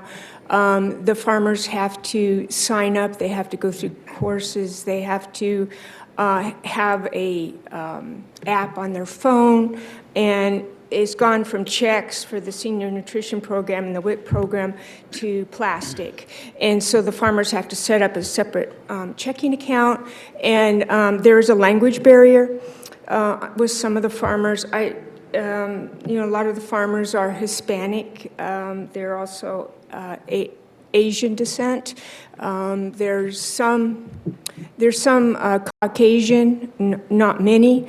And so there's also that barrier, and it's just trying to work through this right now. And I'm not opposed to any of that. SNAP EBT is a great program, and Gaetan takes it. Like I said, he's the biggest farmer in our market. And trying to get the other farmers to get set up for it or get the market set up for it, it's just a lot of bureaucracy. All right, so if we made it too narrow, then we would not have vendors maybe apply. So if we keep it a little bit broad, then it would allow more vendors to participate and farmers to participate. And I think it would be the manager's responsibility to press that, as I've been doing at my market. We had a gal from the state come out, Nancy Benoit, and spent quite a bit of time with the farmers this past Saturday. Good. Well, hopefully they bring bilingual people to communicate and help. So thank you. I don't have any other further questions. All right, somebody want to make a motion to authorize the RFP? Sure, I'll move the item. You want to identify a couple of things that we've heard this evening from the council that are not going to be part of the RFP process or qualifications. One is any form of animal entertainment, nor any allowance of food trucks in the actual farmers market square footage. Yes. I believe those were the two primary ones that I heard. I don't know if there are others that are in the council's mind. I'll make that motion with those items considered. And I'll second. Okay. Councilmember Abel, Enthusiastically, yes. Dennison, Dennison, yes. Lombardo, Absolutely, yes. Guler, Yes. and Mayor Jodes. Yes, thank you. All right, now we're moving on to item number 17, Town Project Number 5005, the Senior Center Modernization. Good evening, Mayor and Council. The item before you tonight is the Yucca Valley Senior Center Modernization Project Phase 2, and this is a staff report to approve change order number 12 and 13, and consultant services amendment number 2 for the architect on the project. Recommendation is that the council amends the budget to allocate $360,000 from Measure Y, Fund 801 for the town project numbers 5005. Approve change order number 12 to the contract with the Spec Construction Company, Inc. for the dining room renovation to include flooring, painting, lighting, and window covering, increasing the contract by $249,247.19, and approves change order number 13 to the contract with the Spec Construction Company, Inc. for the complete removal and replacement of the asphalt for the upper parking lot, increasing the contract by $63,562.27, and approves a contingency of $30,000 to cover any ancillary or incidental expenses, authorize the town manager or his designee to approve any subsequent amendments for a total contract amount not to exceed the amount that is for the change orders.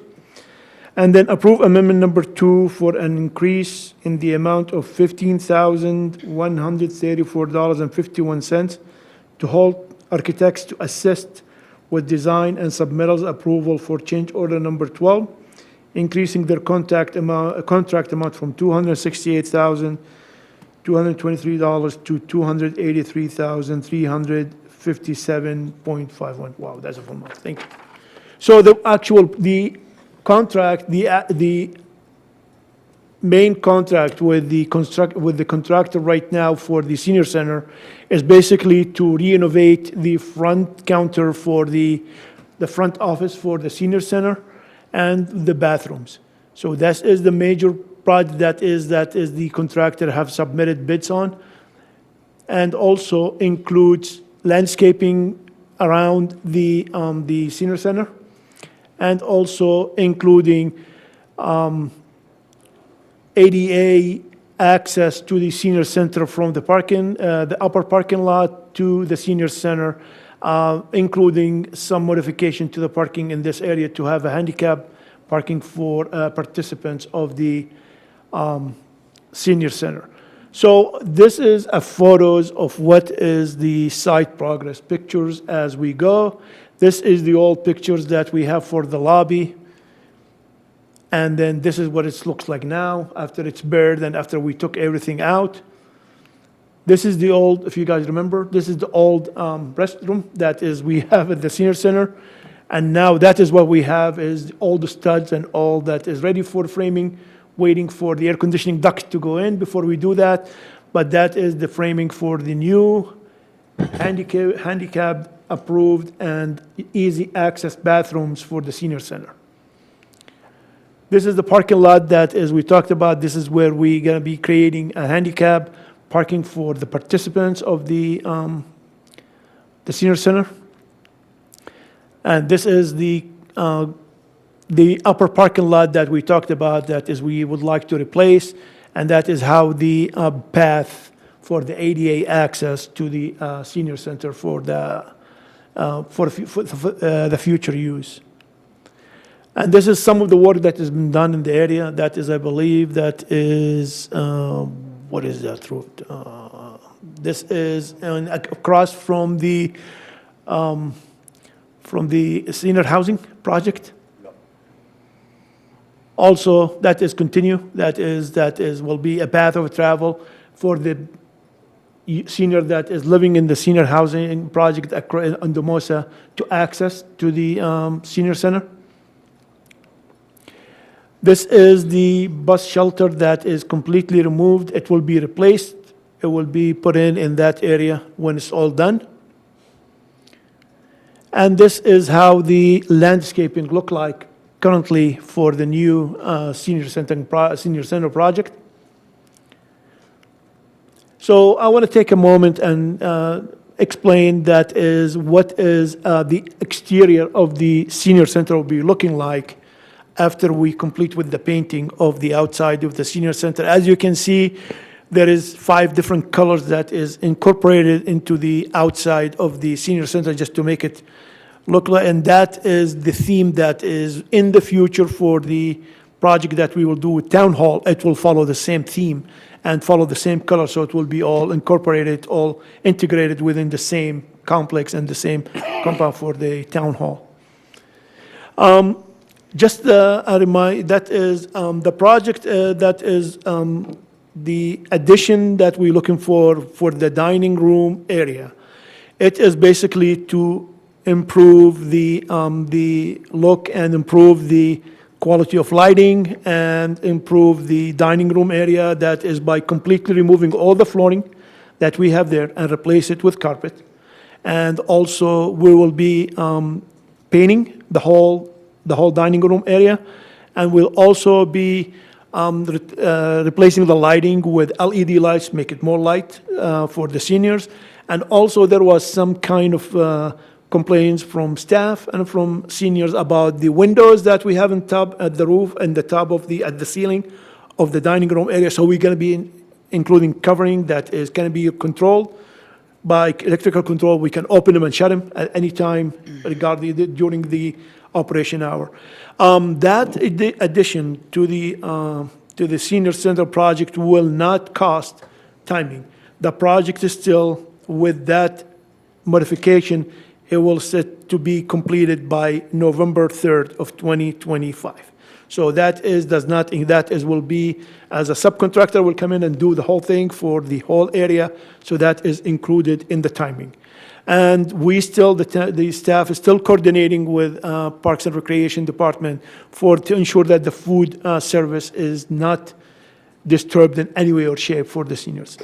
As you recall, we have the area where the old library, we converted to a temporary senior center, and I believe they're enjoying it so far. They're happy with it. And hopefully, when we complete with the project, it will be a complete project for the seniors to come in. They will be surprised when that happens. So the recommendation before you, as read it before, is to amend the budget to allocate $360,000 from Measure Y Fund 801 for the town project number 5005, and approve change order number 12 for the dining room flooring, lighting, window covering, and painting in the amount of $249,247.19, and approve change order 13 for the upper parking lot to remove and replace the asphalt in the amount of $63,562.27. Approve a contingency of $30,000, and approve amendment number 2 for an increase in the amount of $15,134 to Holt Architects to assist with the design and submittals approval for the change order number 12. That concludes staff report. We'll be happy to answer a question after public comment. Thank you, Alex. Is there anyone in the public that would like to comment on item number 17? No one online. Anyone here? No one? Okay, let's take it back to the council. Any questions? Go ahead, Councilmember Lombardo. I don't normally like to see additions and change orders and that sort of thing because it's always costly. And I know you don't either, and you've done a very good job for us in the past. This, I think, is a necessary thing. It's including an area that wasn't considered at first.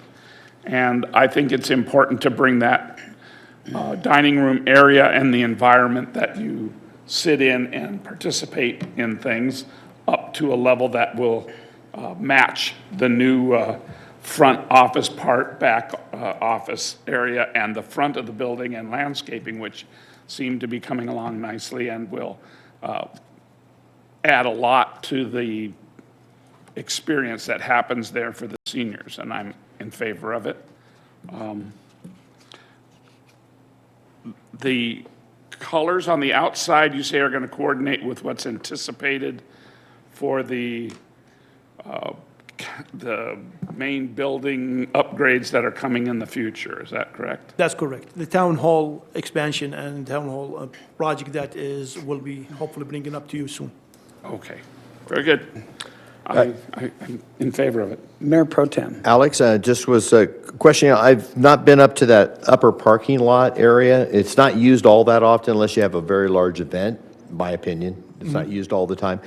Is there redeeming quality that we just can't crack seal it, and we can't just coat it and save $63,000 or at least 40 of those $1,000? The parking lot, the upper parking lot has been cracked and it's been it's been degraded to an extent that we cannot anymore, slate seal it or cap it. The main reason for the change order is actually for the drainage. There is a drainage issue will be created if we keep the parking lot the way it is right now. So we need to lower it a little bit so we can have the water drain to the property and not to the sidewalk. So that is the main purpose of doing that. Well, yeah, and it's a small price to pay if it's unsafe, because one person, a senior, hurts themselves on that asphalt. It would cost a whole lot more than $63,000. So I was just questioning it because I hadn't seen that parking lot, and again, change orders are expensive. Thank you. Anyone else? Council members over here? No? Sure. Okay.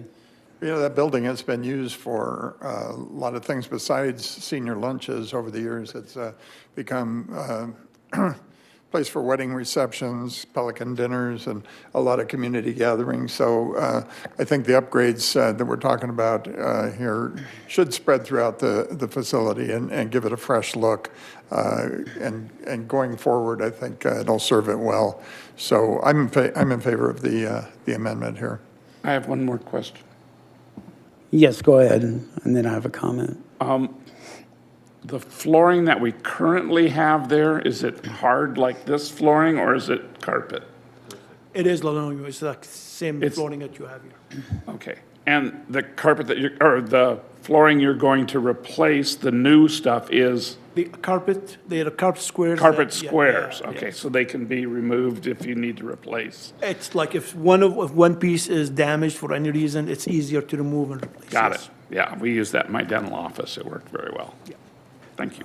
Okay, I just want to mention, talking to Curtis, that it seems like the senior center is used a lot for other events, and a lot of times people might want to use it for a wedding or something like that.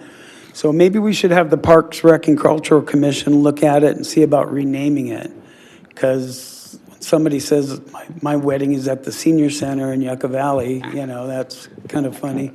Maybe activity center or something different. So maybe we can look at that, see if a new name would be appropriate. That's at the pleasure of the council. If that's something that the council desires, and we can certainly move in that direction. Yeah, I think it's worth looking into. As long as we bring the seniors into that conversation so that I they think don't that's a feel good like they're idea, left too. out. What's that? As long as we bring the seniors into that conversation? Yes. Sure. Yes, that sounds good. And the community, for that matter. Let's have a workshop on it and talk about it Well, and see if it makes sense. it would be a PRCC recommendation, I believe. So, okay, great. So we'd like to add that to it. So let's see here. So does anybody want to make a motion on item number 17? I'll make a motion on 17 that we amend the budget allocation for Measure Y, and that we approve the change order number 12 and approve the change order number 13, and approve a contingency of $30,000, and approve amendment number 2 for an increase in the amount of $15,000 to Holt Architects. And look at a name change, possibly. And look at a name change correctly. Anyone else? Who Dennison wants will to second. Okay, Dennison second. Councilmember Abel? Yes. Dennison? Yes. Lombardo? Yes. Schooler? Yes. And Mayor Drodes? Yes. Now we're on to item number 18, Town Manager Employment Contract Amendment. Thank you, Mayor and Council. This item is a proposed amendment to the employment agreement of your town manager. As you know, the council conducted the annual performance evaluation of the town manager, gave him an excellent evaluation for this past year. Based on that excellent evaluation, and also to gradually approach the median compensation with experienced city managers in similar cities, the agreement before you this evening proposes several amendments, which include the following. The base compensation will be $265,000 per year. The term is extended 5 years to June 30th, 2030. And if the town manager retires with 12 or more years as the town manager, then the town will reimburse his CalPERS HMO medical for him and dependents until he is eligible for Medicare. That concludes the staff report, and I'm available for any questions. All right, so let's open this up to the public. Anyone in the public want to comment on item number 18? Anyone online? No. Back to the council? Yeah, thank you, Mayor. I was a member of the ad hoc committee, and as our council, legal counsel was mentioning, the ad hoc committee met, recommending extending the term of the town manager at a compensation level approaching the median level of similar cities in size and scope within our area. Our town manager's last amendment and merit increase was back in 2021, so it's been long overdue.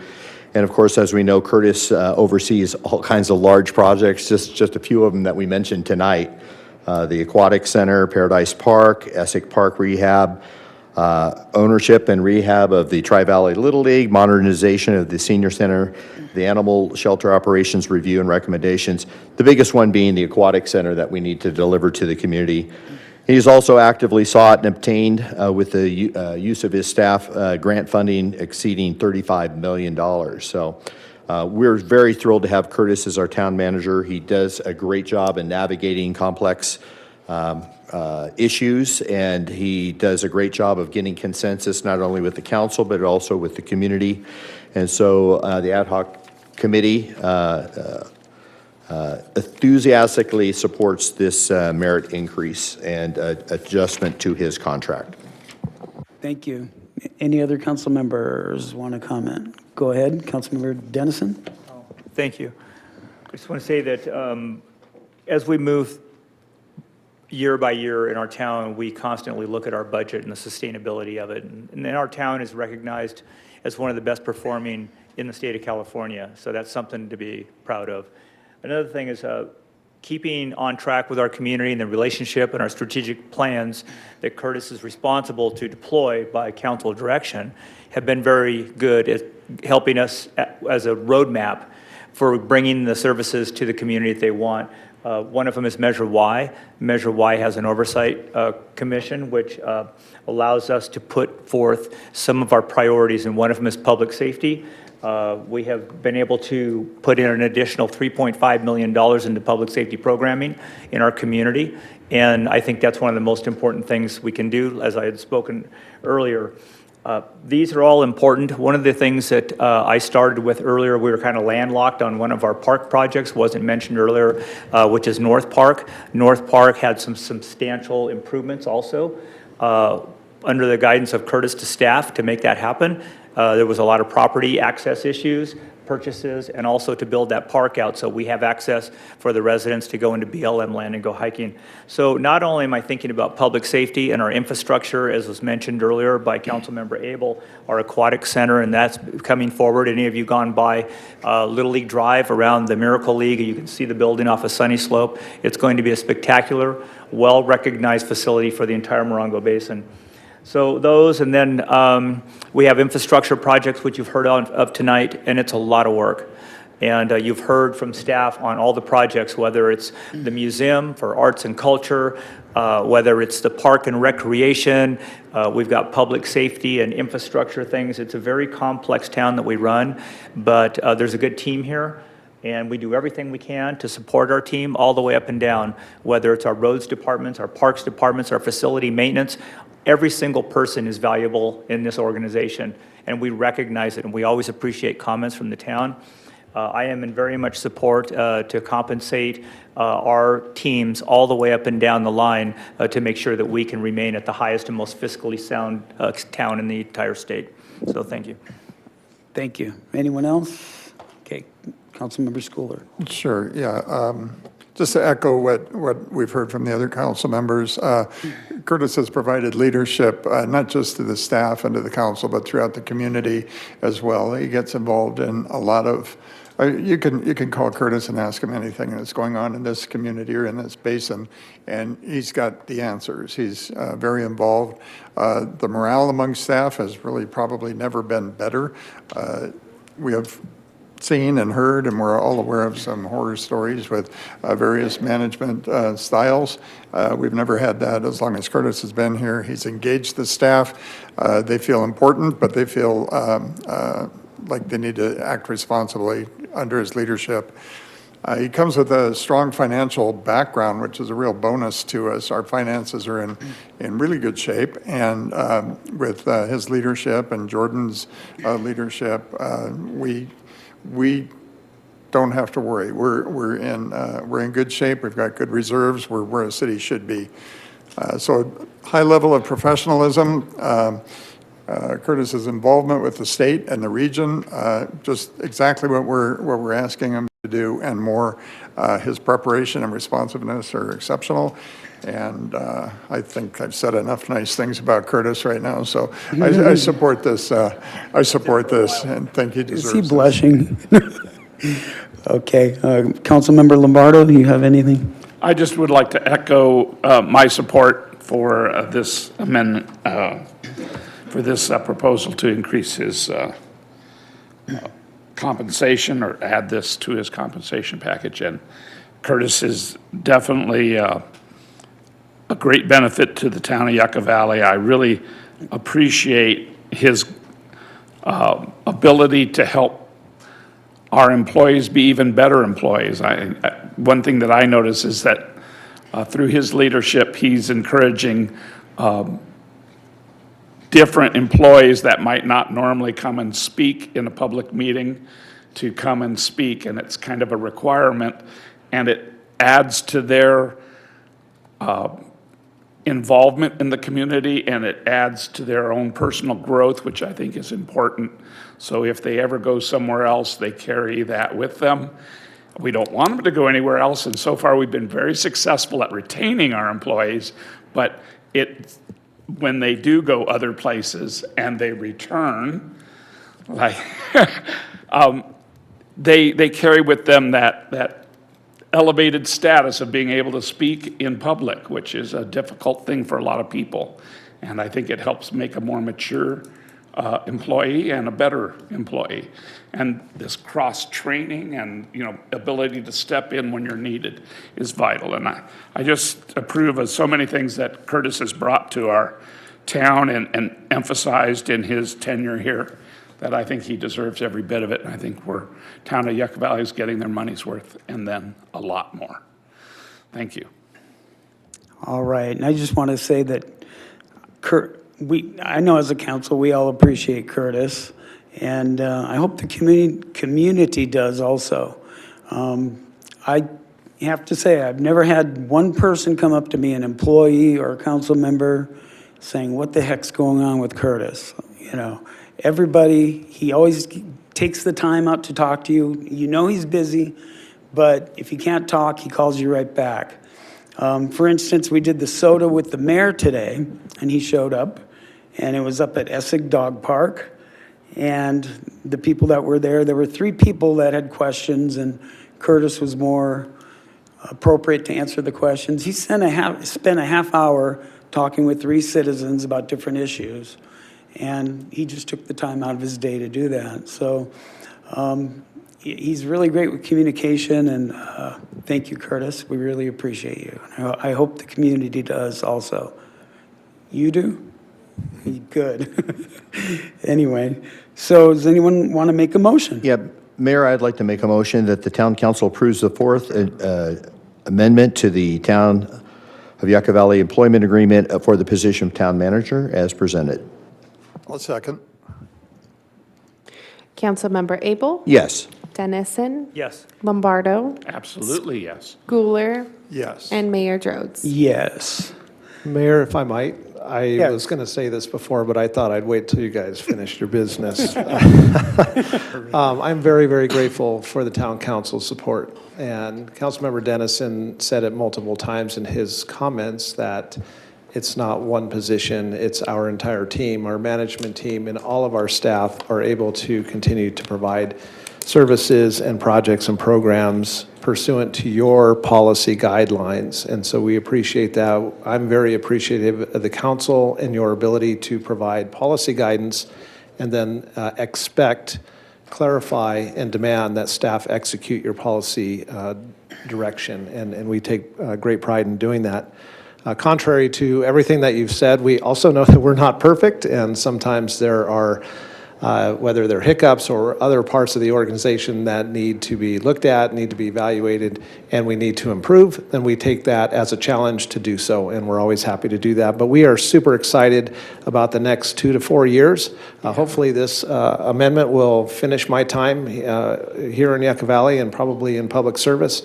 But we have a great horizon ahead of us. We have a runway of a number of public projects that are going to be finishing up, namely our flagship Aquatics and Rec Center, but we have the Senior Center, we have a pickleball project, regional pickleball project moving forward, a number of policy changes that the council directed pursuant to your constituents asking you to do things, and some of those were discussed this evening, like your farmers market.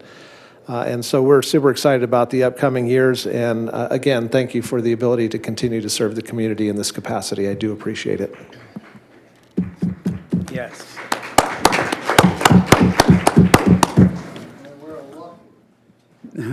Encore. Oh, indeed.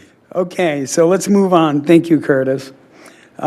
Future agenda items. Anyone on the council have a future? Just one agenda? note, Councilmember Lombardo asked for a report from the Yucca Valley Airport District. We had staff attend their last meeting last week, and they are scheduled at your second meeting in August to come and make that presentation. Great, thank you. See, there he goes again, getting everything done. Anyway, okay, so that's it. No future agenda items. Before I go into public comments, I know there are several people here going to talk about the animal shelter. I want to mention, before I do that, we were at Essig Park this morning, and there are some treats on the back table if you want to grab some for your, I think they're mostly dog treats. So they're leftover. So if you want some, I think they're back there. Is that right, Brooke? Yes, Mayor, they are. Yes. So thank you. You're welcome. Public comments. So let's see. The town council takes this time to consider your comments on items of concern which are not on the agenda. When you are called to speak, please state your name and community of residence. Please limit your comments to 3 minutes or less. Inappropriate behavior which disrupts, disturbs, or otherwise impedes the orderly conduct of the meeting will result in forfeiture of your public comment privileges. The town council is prohibited by state law from taking action or discussion items not on the printed agenda. And your speaking time is 3 minutes. You saw that. So, no, anyway, so 3 minutes. So does anybody have any public comment? Mayor, I have 4 requests to speak. Okay. The first one, Greg Gundren. All right, Greg, come on up.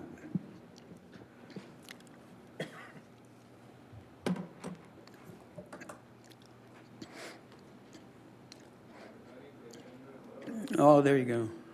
Hello, everybody. Greg Gender in Yucca Valley since 2017. Before I look at my notes and read everything, happy birthday. You said something tonight, Councilman Abel, we're not trying to recreate the wheel when you were referencing something else. It seems like we're trying to recreate the wheel with the shelter. Everything that's action items is something that our neighbors are doing successfully. 29 Palms, Palm Springs, the JT No Kill, San Bernardino. We're not taking any of their help. Cheyenne's offered, Wendy's offered, nobody's gotten back to them. Jennifer Solis was here at the meeting prior from Yucca. She said, I've got room for 2 dogs. She hasn't heard anything. Shane went down to Palm Springs, met with Cheyenne, talked about everything. She's been up here and said, I'll help with the software. I'll tell you what to get. I'll train you. She's offered that. We've not taken anything. And all the great accolades for Curtis and everything, I think that's really great, and I'd like to start with that, because the last meeting, the first thing that Curtis said was highest priority was the status of the software. Shane was going through the presentation, and you made a point to interrupt him and say, this is the highest of priority. It's been on the action items timeline for 6 months now. It's on the timeline for completion and to be implemented in like 6 months or hopefully before. Its priority, over half of the action items, which we've got this whole list, can't go anywhere without this shelter software to bring us into the century, as you said. So this is basically everything I just said, which is kind of my priority. You know, why are we trying to recreate the wheel? We've got all these people that are doing it successfully, offering us help. Sounds like ego from our manager, our shelter manager. I wanted to quickly address my public records request issues. I requested back in February a list of all of our partnered rescues. Then and now, there's only been 2 added. I requested back in March for all of emails sent out to any of our partnered rescues, all emails for anything, hi, whatever. There was only 1 actual request for help email sent out. The other ones that were provided to me were just the bulk emails saying, hi, partner with us, and here's how you do it. Only 1 has gone out saying we need help with a dog, a female Rottweiler. Finally, I'll end it with, I did a request for employee and public complaints for the shelter, whether it be with management or within staff. Dating back to 2016, I was told there was no records of that type logged or filed, and the request took 3 months for me to receive it, and all that I got was all of our recent things in the last 3 months. So according to what I was given, there's been no complaints against the shelter or any employees complaining to you guys about anything since 2016, which is completely contradictory to what we read and heard on 107.7. Thank you, Greg. So, thank you. And thanks for videotaping the dogs. Appreciate it. Who's next? James Porter.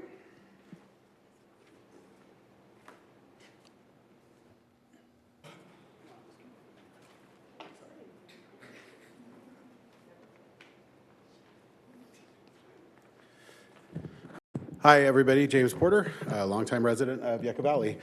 So I brought these signs because this is kind of where we started 4 months ago with a lot of public outrage about the really high euthanasia rate and then some of the things that aren't happening at the shelter, like a volunteer program and a foster program.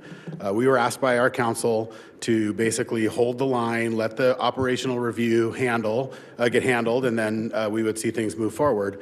And although we were vocal, we were basically pretty supportive of that, right? We did one fairly positive protest asking for support, and we really didn't do anything else and waited for that operational review to handle other than come to council and talk, which of course is part of the job.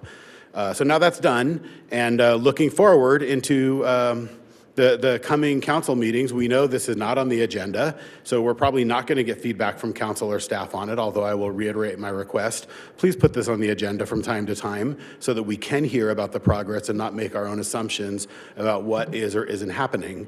I want to remind everyone, not that you need to be reminded, that based on 2024 stats, about 10 dogs a week died at the Yucca Valley shelter.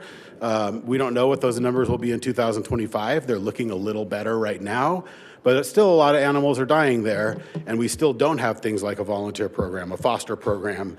We don't have software. We don't have a lot of the things that we should have moving forward.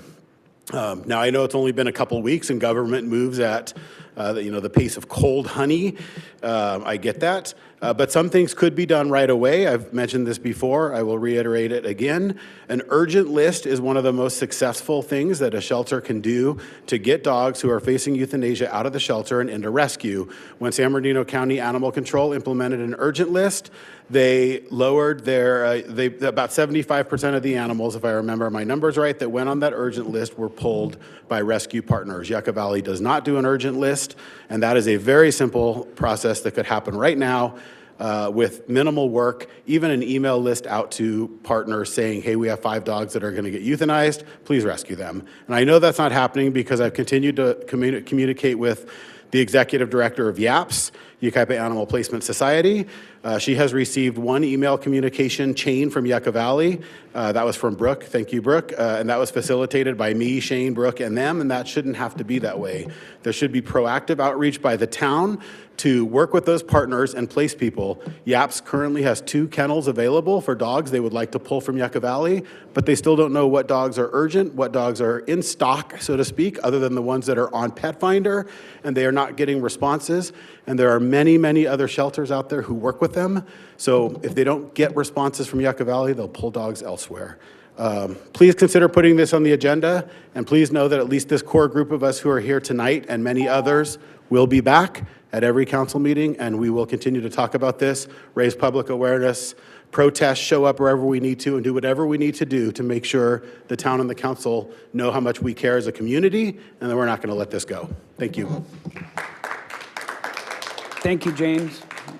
Susan Herring.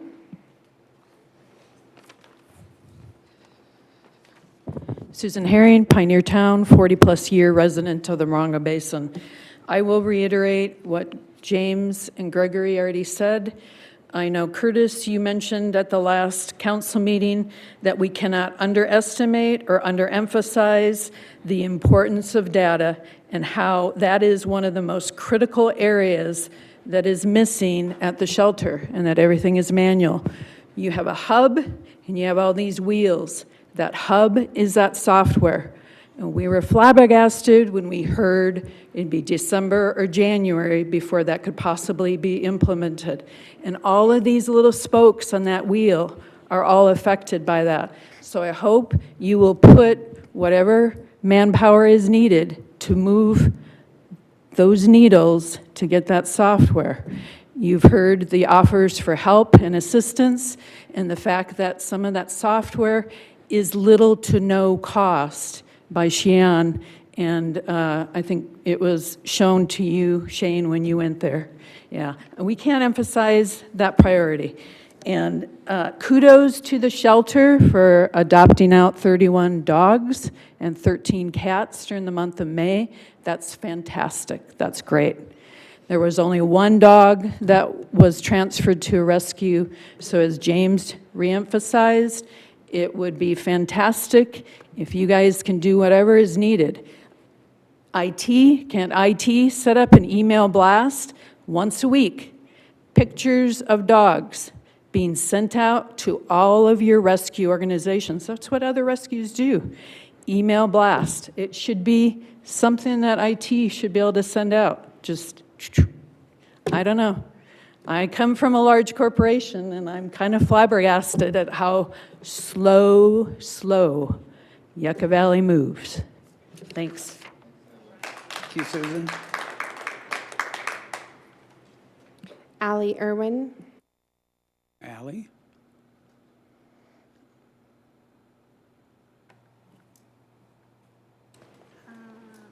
Okay, two different issues. I just want to clarify that I didn't just pull camels out of the sky.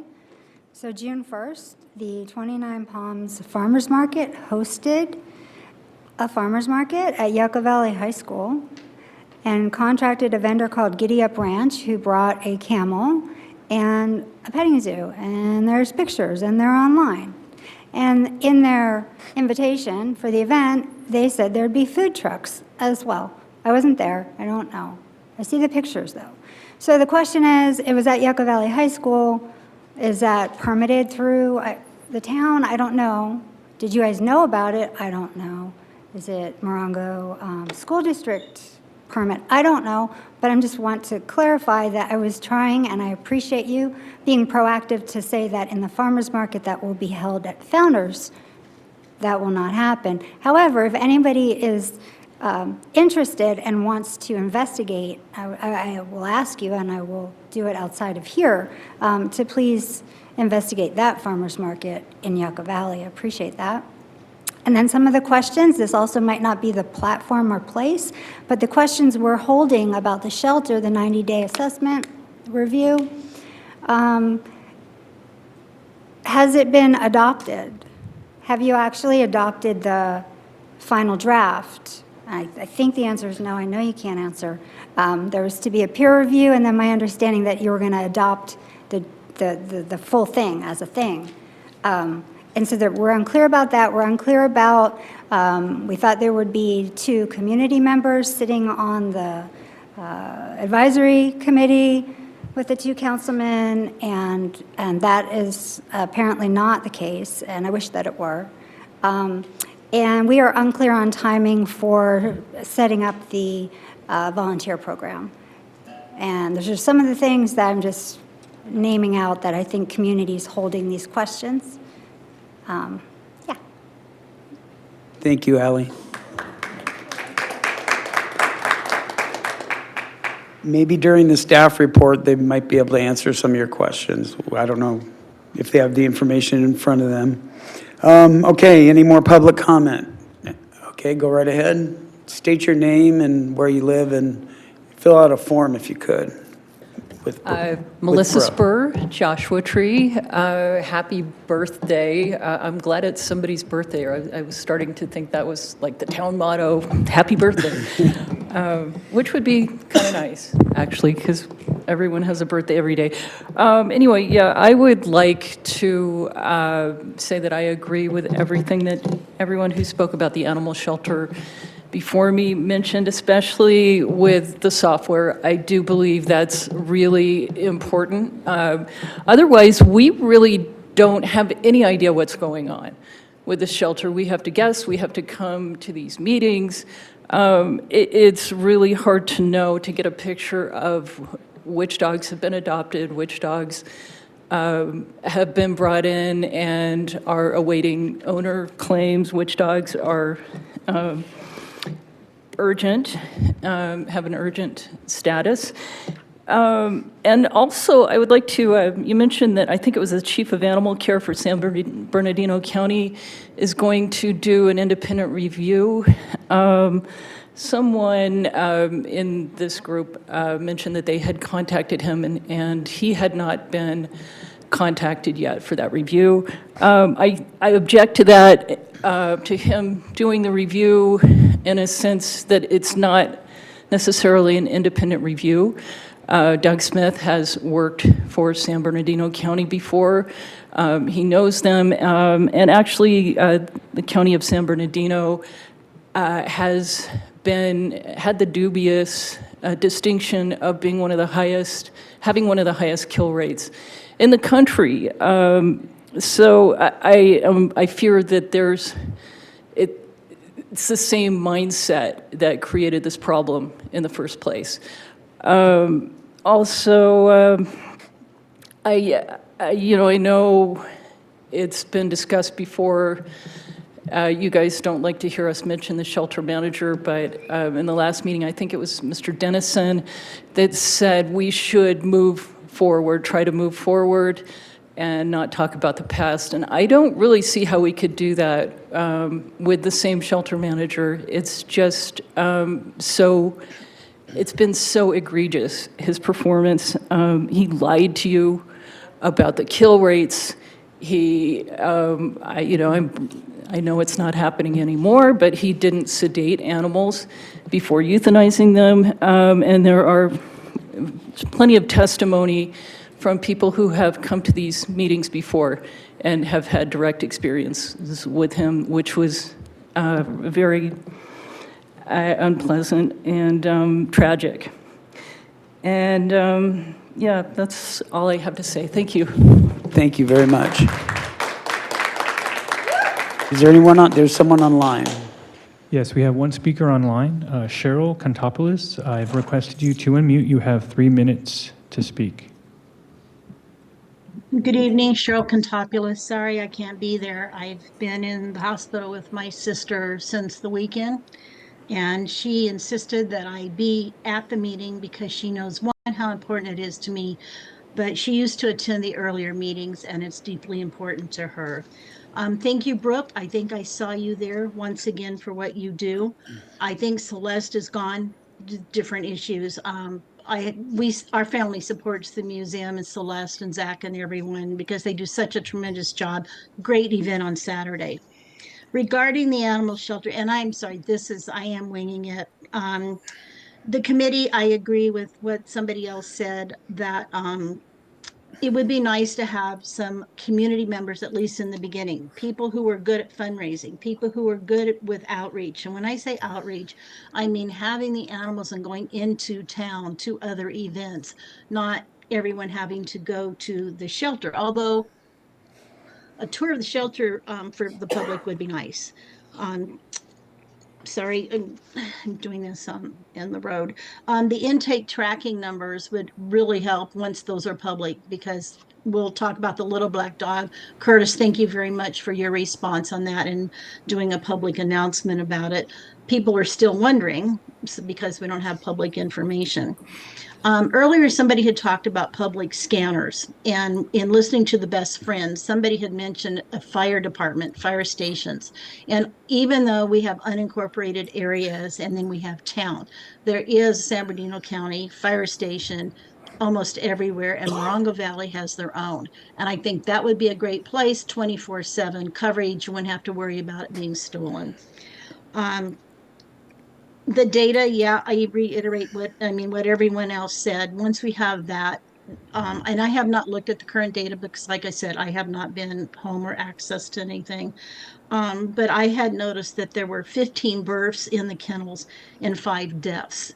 And I don't know if those are preventable things. Is there anything the public can do? Is there anything that, more proactive in the shelter? I know those things happen.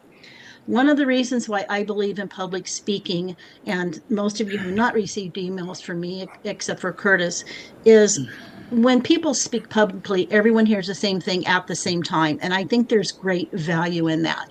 I don't have a problem sending emails. I just think things get dropped more easily. The independent review, yes, the shelter manager, but also working relationships with Moreno Valley as well as San Bernardino County doesn't make it a non-biased report, in my opinion. And I think it's always good because you get a different view when you go further outside of an area.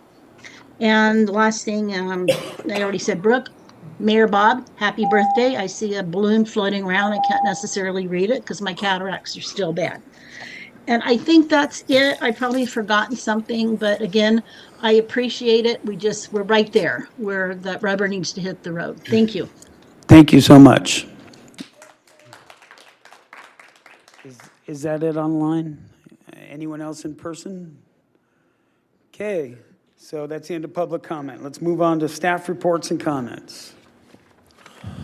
Captain, nothing. Deborah, Alex, Sue?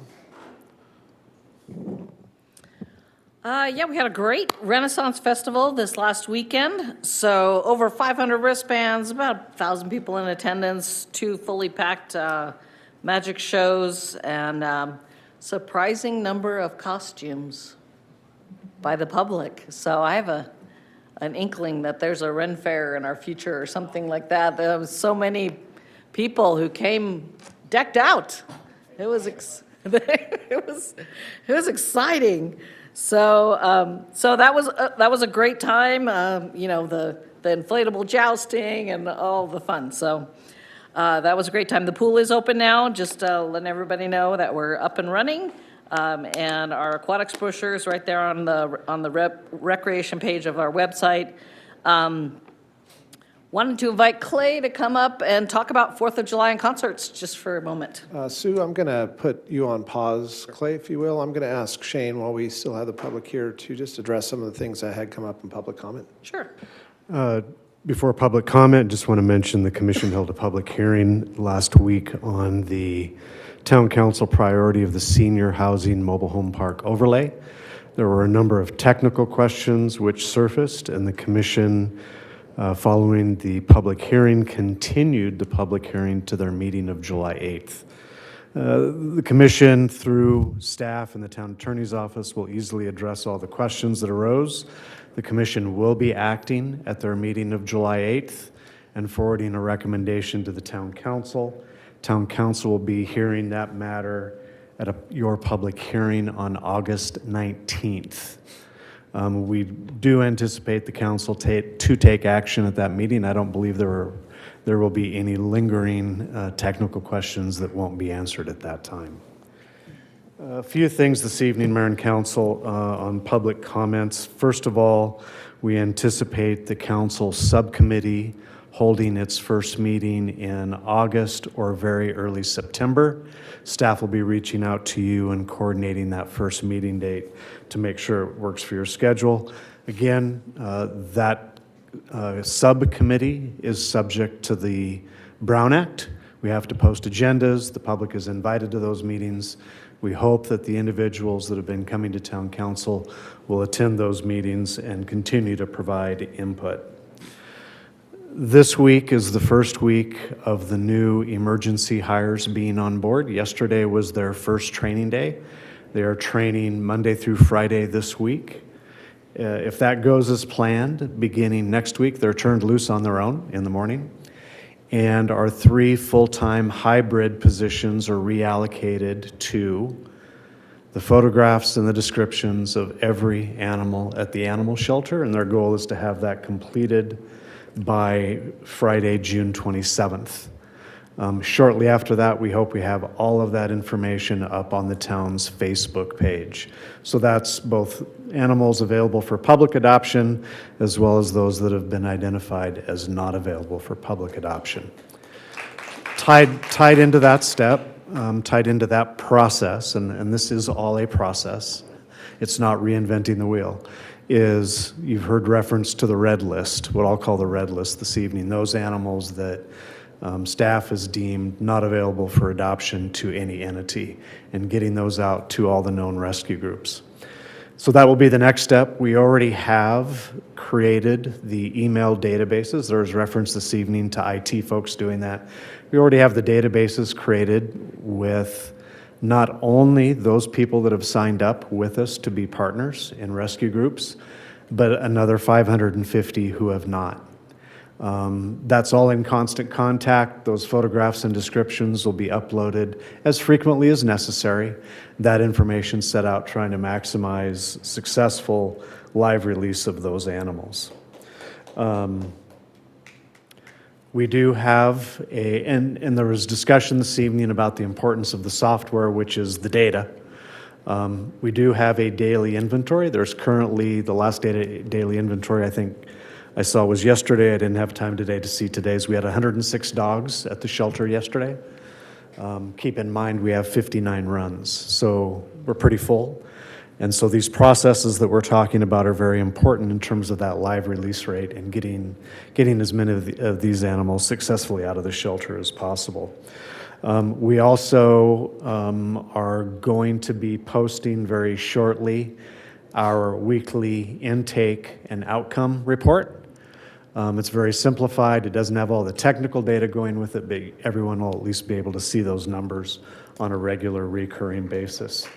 The question surfaced about what's going on with the volunteer groups and what's going on with the operational review. Well, at the council's meeting of June 3rd, the town council received and filed, therefore they accepted the operational review. And in that operational review, you'll require there are 5 functional areas that give guidance to the staff on implementation of changes at the shelter. Under community engagement, one of those 5 categories in terms of establishing volunteer positions and recruiting for those positions. As presented to the town council, that recruitment process is scheduled to begin sometime in the months of August or September. So we're getting there. August and September will be here faster than we want it to be here. But I just wanted to give a little bit of an update on all of those steps that are underway and being taken. I'm sure we'll be announcing the subcommittee meeting schedule in the near future as the town continues to move forward on implementation of the operational review. Final comment, we will be taking a number of these questions and issues, and if you have other questions you'd like to send to us, we'll be posting these on our informational webpage so that people can see the progress that we're making. And then I'll make one final comment. If anyone is reaching out to the shelter and you're not getting a response, please let me know personally. The town council, for the 33-ish years I've been here, every single town council prioritizes customer service. If you're not getting that customer service and you're not getting a response, please let me know. We'll make sure you get a response. Thank you. Thank you, Shane. I do appreciate that. I wanted to make sure that that information was out there, and I think the FAQ page on your operational webpage will be very helpful. So with that, Clay, you want to come up and talk about one of our flagship events for July 4th? Absolutely. I'll be comprehensive but brief. So due to the construction at Brem Park on the Yucca Valley ARC, we looked at other locations and determined we'd move the 4th of July program back to the high school. So a lot of it will be similar to what to the fireworks and concert series that was held there for quite a few years with a few changes.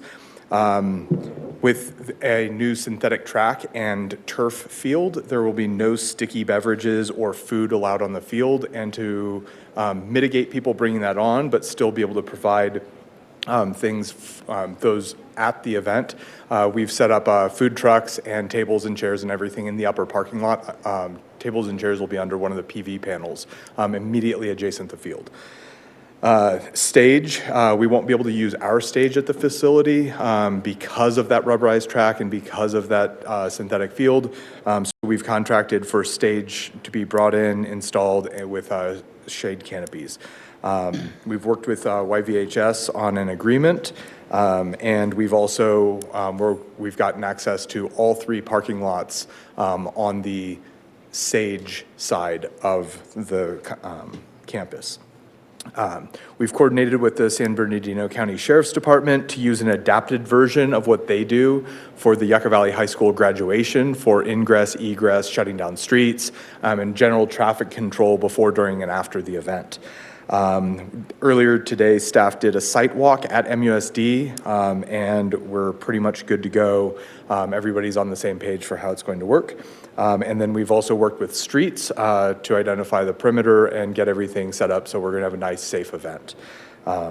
It's going to be a great time. We have a country and rock band. It's an all-women's group called Pulp Vixen, and it's really shaping up to be a lot of fun. I'm looking forward to it. So,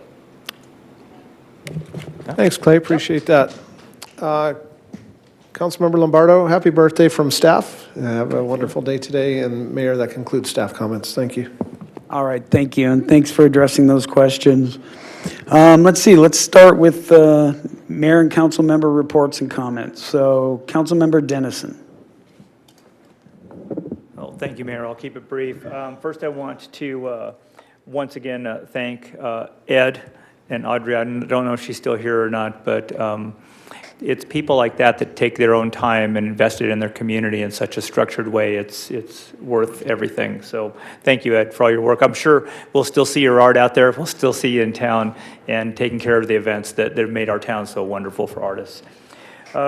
And also welcome to Ashley at the museum and Amanda at the shelter. We had some comments today from staff about new employees coming to the shelter, one return employee, past employee to the shelter. So wonderful news. things are moving, as I hope most people can see. And I just want to take a moment to say thank you. I excused myself from the last meeting. I wasn't here for the final of the 90-day review. It was very important to me. I followed it all the way through. I went through and I watched the entire meeting. But annually, for many years, on my birthday, friends and family get together and they want me to participate. So I was kind of happy to do that. So I was out of town that day. It doesn't change. My birthday's always the same on June 1st. And yeah, so thank you for the excuse. I did see the black balloon that was tied to my chair as if something horrible happened. But I'm back again, and I don't often miss meetings of any kind. So thanks for your consideration on that. Thank you. Councilmember Lombardo. Well, first, I want to thank you for the happy birthday balloon, and I'm glad it's not white crosses. I want to thank Ed Kiesling and Audrey Wilcox for their service and good wishes for their future endeavors. It's always sad to see people that are really good at their job leave the town's employ, but I do wish them the best in the future.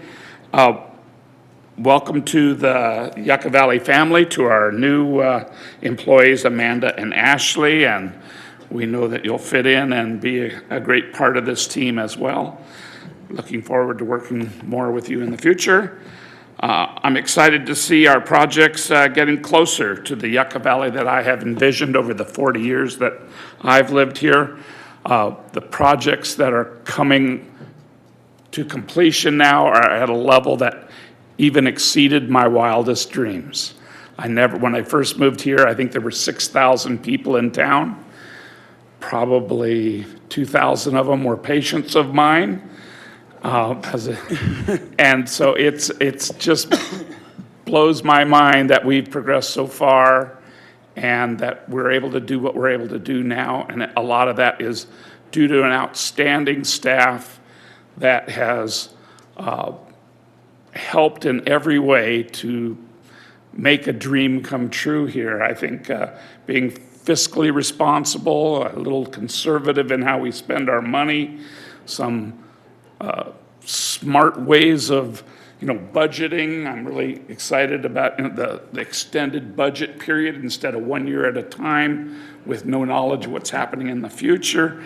We've gone to a system where we're looking at the budget and our ability to provide revenues over a longer period of time. And I think that's given us a lot of stability and has earned us a great reputation in the town, in the state, as a town that's run correctly. And we owe a lot of that to all of our staff that's really excellent at the jobs they perform. I want to thank Shane for the updates and the efforts that you put into improve the animal shelter, and the little report that you gave today, not as part of the agenda, but as a comment to the public about things that are changing in the near future. I think it gives them hope that we are taking this seriously, and especially the comments about customer service as a priority. You've been directed that way from the council. All council members agree that public service and a friendly community is something that we really treasure and prize. And I thank you for following through on that and making it a personal responsibility to see that those kind of things are directed towards you to be handled in a way that's appropriate. I want to thank the staff for just making all these improvements possible. And thank you. It's been an honor and a pleasure to be here. Thank you. Councilmember Schooler. Nothing additional tonight, Mayor. Nothing tonight, okay. And Mayor Pro Tem Abel. As you know, I spend a lot of time running. I run without music, and I have a lot of time to reflect. And one of the words that came to me was the word privilege. And I was thinking about that, and it is such a great privilege that we have, people in this room, to serve our community. There's 5 of us representing the entire community of Yucca Valley, which has an impact upon the entire basin. It's a privilege to be able to work with amazing staff. We have staff here that, recruits, interviews, and hires people and changes their trajectory in life and fulfilling maybe a dream to come and work here. We have our staff managers that have a privilege of really leading people as a team, not lording over them, but bringing them on board and helping them develop, as you were saying, allowing them to grow. And it's a real privilege. And, a privilege of leading law enforcement and protecting our community, as well as the privilege of recording what's going on, but yet being the eyes, the ears, and the face of the community and getting back to people like you've done, Brooke. It's just a real privilege. And everyone does such a fantastic job. And each and every one of you, I'm very privileged to work with you, and I'm really thankful that we have this opportunity. It comes with a lot of responsibility. We got to be willing to look at ourselves honestly, and like our town manager says, we're not going to be perfect, but we can sure strive for it. And I just wanted to reflect that it's wonderful. And thank you again, Ed, for your service to the community. And I know you felt it was a privilege as well to serve, and you did it very well. So all the best to all of you. I thought the comments that we heard tonight were very informative and thoughtful, and I appreciate that. And Mayor, thank you for running a great meeting. Thank you. I just want to say happy birthday to Councilmember Lombardo. And Ed, since you're still here, I want to tell you thank you again. We really appreciate everything you do, and we'll see you around for a long time, I know. I also want to mention, somebody made a comment, I think it was the online comment about not liking to email us. But I'd like to say I think email is my best form of communication, because you might tell me something and I'll forget. Or Facebook, if I miss it and then I can't find it again, then people think I'm ignoring them. An email is a document, and it's emailed to me, and I'll get the answer for you. I usually forward it to Curtis, but for me, that's my best form of communication, something that won't get lost or forgotten, and then there's you can keep track of it. So anybody that has any questions, I encourage you. You can always call me, but I encourage you to email if you have an official question. And that's about it. I agree with everybody's comments tonight.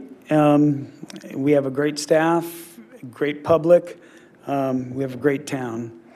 So let's see, upcoming meeting schedule. The town council meeting of July 1st, 2025 has been canceled due to a lack of quorum. And the next regular meeting of the town council will be on Tuesday, July 15th, 2025 at 5 p.m. right here in the Yucca room. Meeting adjourned.